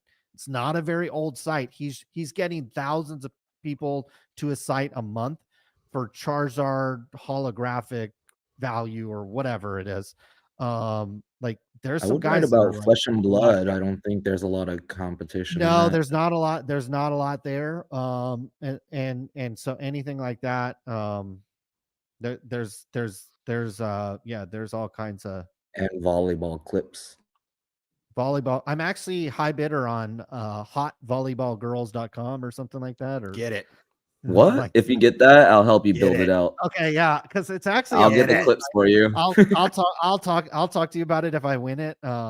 It wasn't unreasonable, and so I might try to do that. I'm trying to spend like I'm for the down. next year, I'm trying to spend $2,000 or $3,000 a month on websites, and then see how it goes for a whole year. Like invest like maybe 20 to 30,000 on websites, and then see how it goes from an investment perspective. I don't know. We'll see. Nice. But we have experienced these things are like dividend checks every month. Like Ryan doesn't touch this Beanie Baby site, but I guarantee you he's getting a 3-figure check a month. Only 930 people have commented on this article, so right. I mean, and it's not heavily. I mean, you've got a big ass ad right there. And Temu, I just heard they doubled whatever they spent on Google this last year. They're going to double it next year. So Temu is like just fire hosing on ads. And so whenever you get like these companies like Temu that's not really worried about conversion, like you just crush it. I just noticed since Temu started advertising, my website clicks are worth way more because they're just pushing up the bid because they don't care. There's some Chinese company with multiple billions of dollars behind them. They're actually not making money. It's like Amazon back in the day. Right. They're just trying to grab market share. So they're just throwing billions of dollars at Google ads, trying to get into the United States market. And so anytime you have like sites like this, they just drive up. Like for a while there after COVID, like, my website sucked. Like I was like, oh shit, I need to like change this shit. But yeah, this site is like totally going after the US market, and they're like trying to blow it up. So they're spending a ton on ads, and they care more about like long-term value of a customer rather than like conversion on that one click. So looks like I'm making money from All I Timo. need Thank to- you, Timo. God. Timo is all over. Every one of my sites is running Timo ads. Every site that I have has Timo, 4 or 5 ads of Timo on every single Who's site. down here? What do we? Oh, Razor Blade down here. Looks like you Windows go. down here, maybe. There you go. So is that you just enable AdSense on your website and Yeah, it does it AdSense is a big automatically? one, but then you know you have the eBay affiliate network, you have Amazon, which are the top two. Down the funnel, like with Sports Card Radio, you have the gambling sites paying for links and stuff. Yeah. The If you have a eBay deep- affiliate, the eBay affiliate Yeah. still, because we'll hit like a $15,000-$20,000 sale and get like $1,000. I mean, right. the eBay affiliate's probably still to this day, and it probably will get very few clicks, very, very few clicks actually on eBay ads on this website. And I don't post very many, but that is the way to monetize a sports card website is through the eBay affiliate program. And you can kind of subtly place the ads. You don't have to shove them down, you know, people's throats. I would say probably a majority of these pages don't have eBay affiliate, you know, links on them. Even most of these checklists. I mean, I can't even find a lot of this. You're just providing value to people. You're providing value to people to come to your website, find a checklist, find a wholesale distributor, find a card show, right? And so if you provide value to people, they're more likely to actually click on these links and potentially earn you some money. The only way you can make a lot of money on AdSense is kind of like a Colin model. His websites get a lot more traffic to his websites because he's spending money to, you know, he's spending $7,000 a month to drive traffic to them. Whereas I took the approach is I set up this website, about 10, 11 years ago. I really haven't touched it, but maybe once or twice every couple years I get in here and maybe freshen it up a little bit. Looks like I came in here in 2020 and maybe added some prices, but other than 2013, I mean, that's when I put up this, you know, this little bit of information. So it looks like I maybe update this every couple of years and people come to it. I make some money and, you know, this has been this will be a 7 fit, you know, hopefully by the time I die, this will easily be well into the 7 figures what this Beanie Baby site makes. 7 figures. So definitely if you're out there and you're creating content, stop putting so much content on YouTube. God. Stop. Mario. I put so much shit on Instagram and I don't think it's worth it all. And well, it's a way to build a following. But Mario should have put this information about Fanatics on his own website. Why in God's name he put the scoop that he had on this, that the cards, he confirmed that the cards were stolen and he talked to Mike Mahan. Why he put that on Twitter, I have no idea. Put this on your own website. Maybe make a video about it and make your own video. And so you can monetize it that way. But first choice should be putting it on your own website and then maybe making a video and then making a tweet and then making an Instagram post and promoting it. And hey, guys, I have the scoop on these stolen cards. Click here. And he would have got 10, 15, 20,000 clicks in one day.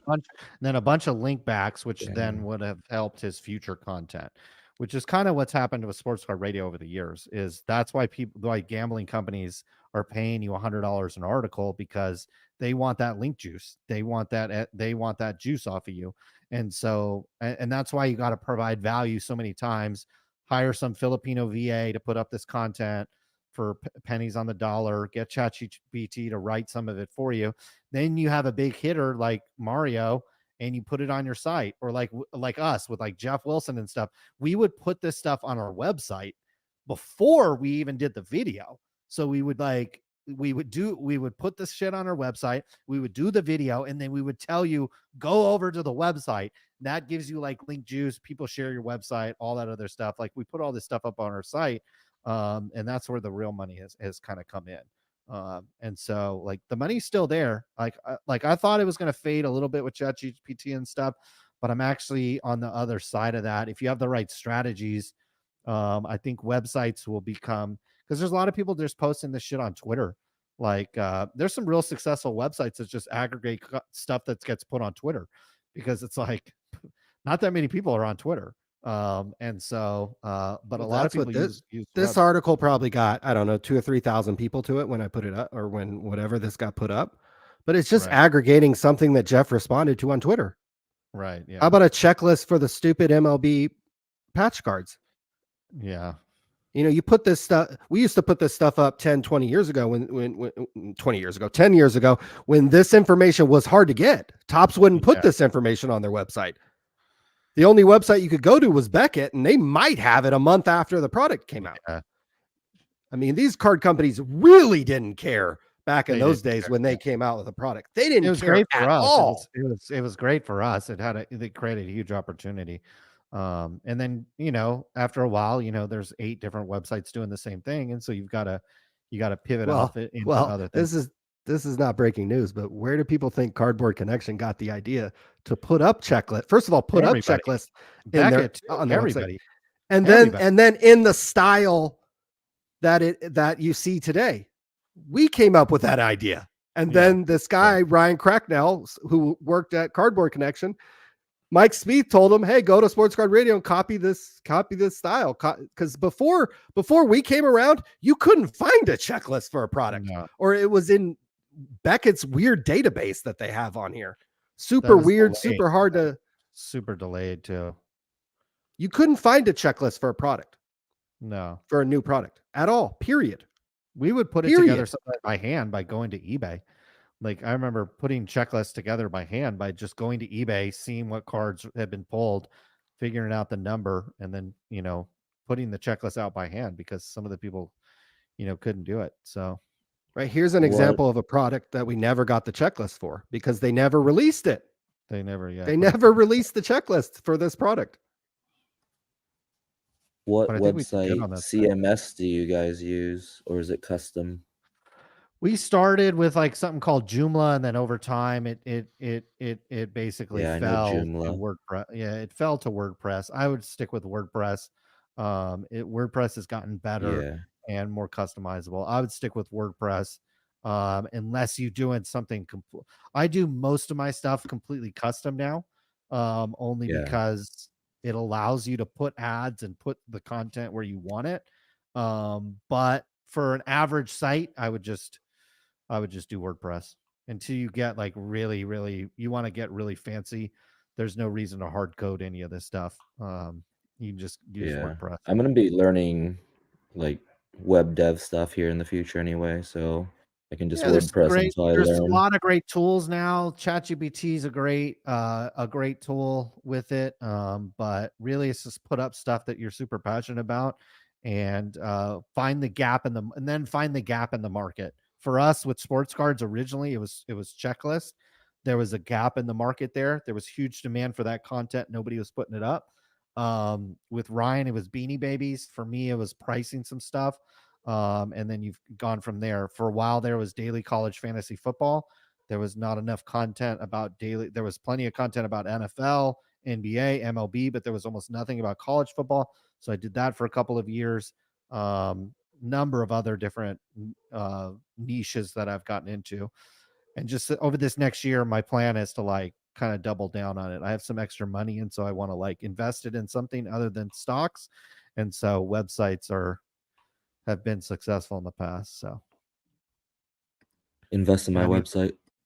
This website during the card trimming scandal, this thing was making like $400 to $500 a day during the card trimming scandal. Crushing it. People wondered why are you putting up and we would have to put up with like death threats and stuff like that. It was like, it wasn't hard to put up with the death threats when it was making $500 a day, so copying blowout forum posts. Like literally, exactly. and then it'd take me 10 minutes to copy it. Then I'd go to lunch. Then I'd meet some girl at ASU, and then I'd come back home and be like, "Oh, 3,000 people went to my fucking article about this guy Will Jamit." It was amazing. If you want, I could get hot chicks playing volleyball clips every single day of the week. I am strongly considering buying the site because it also had a Facebook, and to me, it's like what the guy would do is he just find a volleyball chick and then he'd go find her Instagram. And so it's like, to me, it's like, that's the easiest thing. And so I'm high bidder on the site. my guess is it'll be like a $200 website that I like my goal is to turn it into whatever, a few $1,000 and then sell it. So that's the goal. Looks like you won a Montana. Yeah, I'm trying to go to it. We didn't win anything good, but is this framed? This is framed with an address label. It's not bad. Yeah, P.O. Box address label. Okay. Signed. $45 out the door? Come on. And people are paying what for these quarterbacks nowadays who ain't never won nothing? Not bad. Well, ladies and gentlemen, 3 hours in. Thank you so much for tuning in. We'll be back again next week. Are we back? Yeah, because it's like Christmas next week, but that's like Monday. Yeah. Okay, so we'll be back next week. And we'll be back also the week after that. I think we're in Vegas. So yes. Have some exciting times coming up. Thank you all for tuning in today.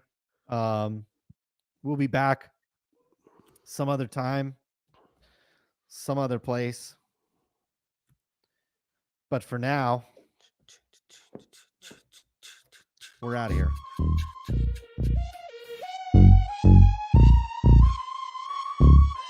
B-side on the beat.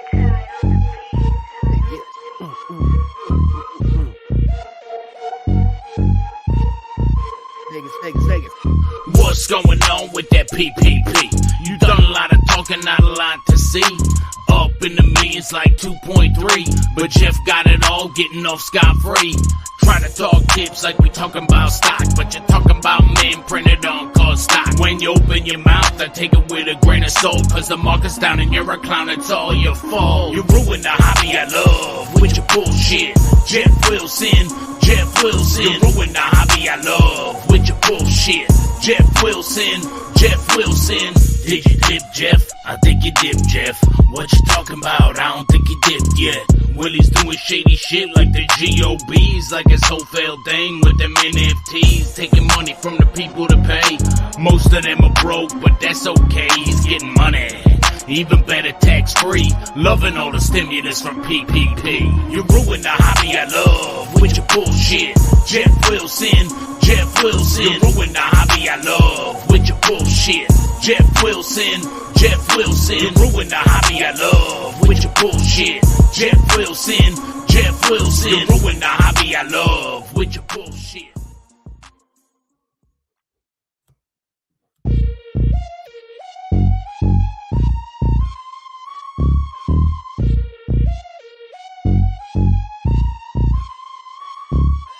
B-side on the beat.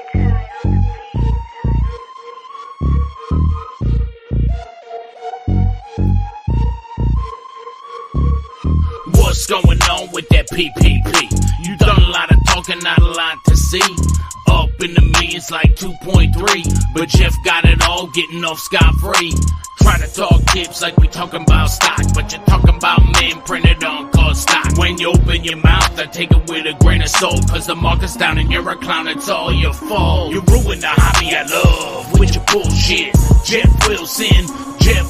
You ruin the hobby I love with your bullshit. Geoff Wilson. Did you dip, Geoff? I think you dipped, Geoff. What you talking about? I don't think you dipped yet. Willie's doing shady shit like the GOBs, like his whole failed thing with them NFTs, taking money from the people to pay. Most of them are broke, but that's okay, he's getting money. Even better, tax-free, loving all the stimulus from PPP. You ruin the hobby I love with your bullshit. Geoff Wilson. You ruin the hobby I love with your bullshit. Geoff Wilson. You ruin the hobby I love with your bullshit. Geoff Wilson. You ruin the hobby I love with your bullshit. Later.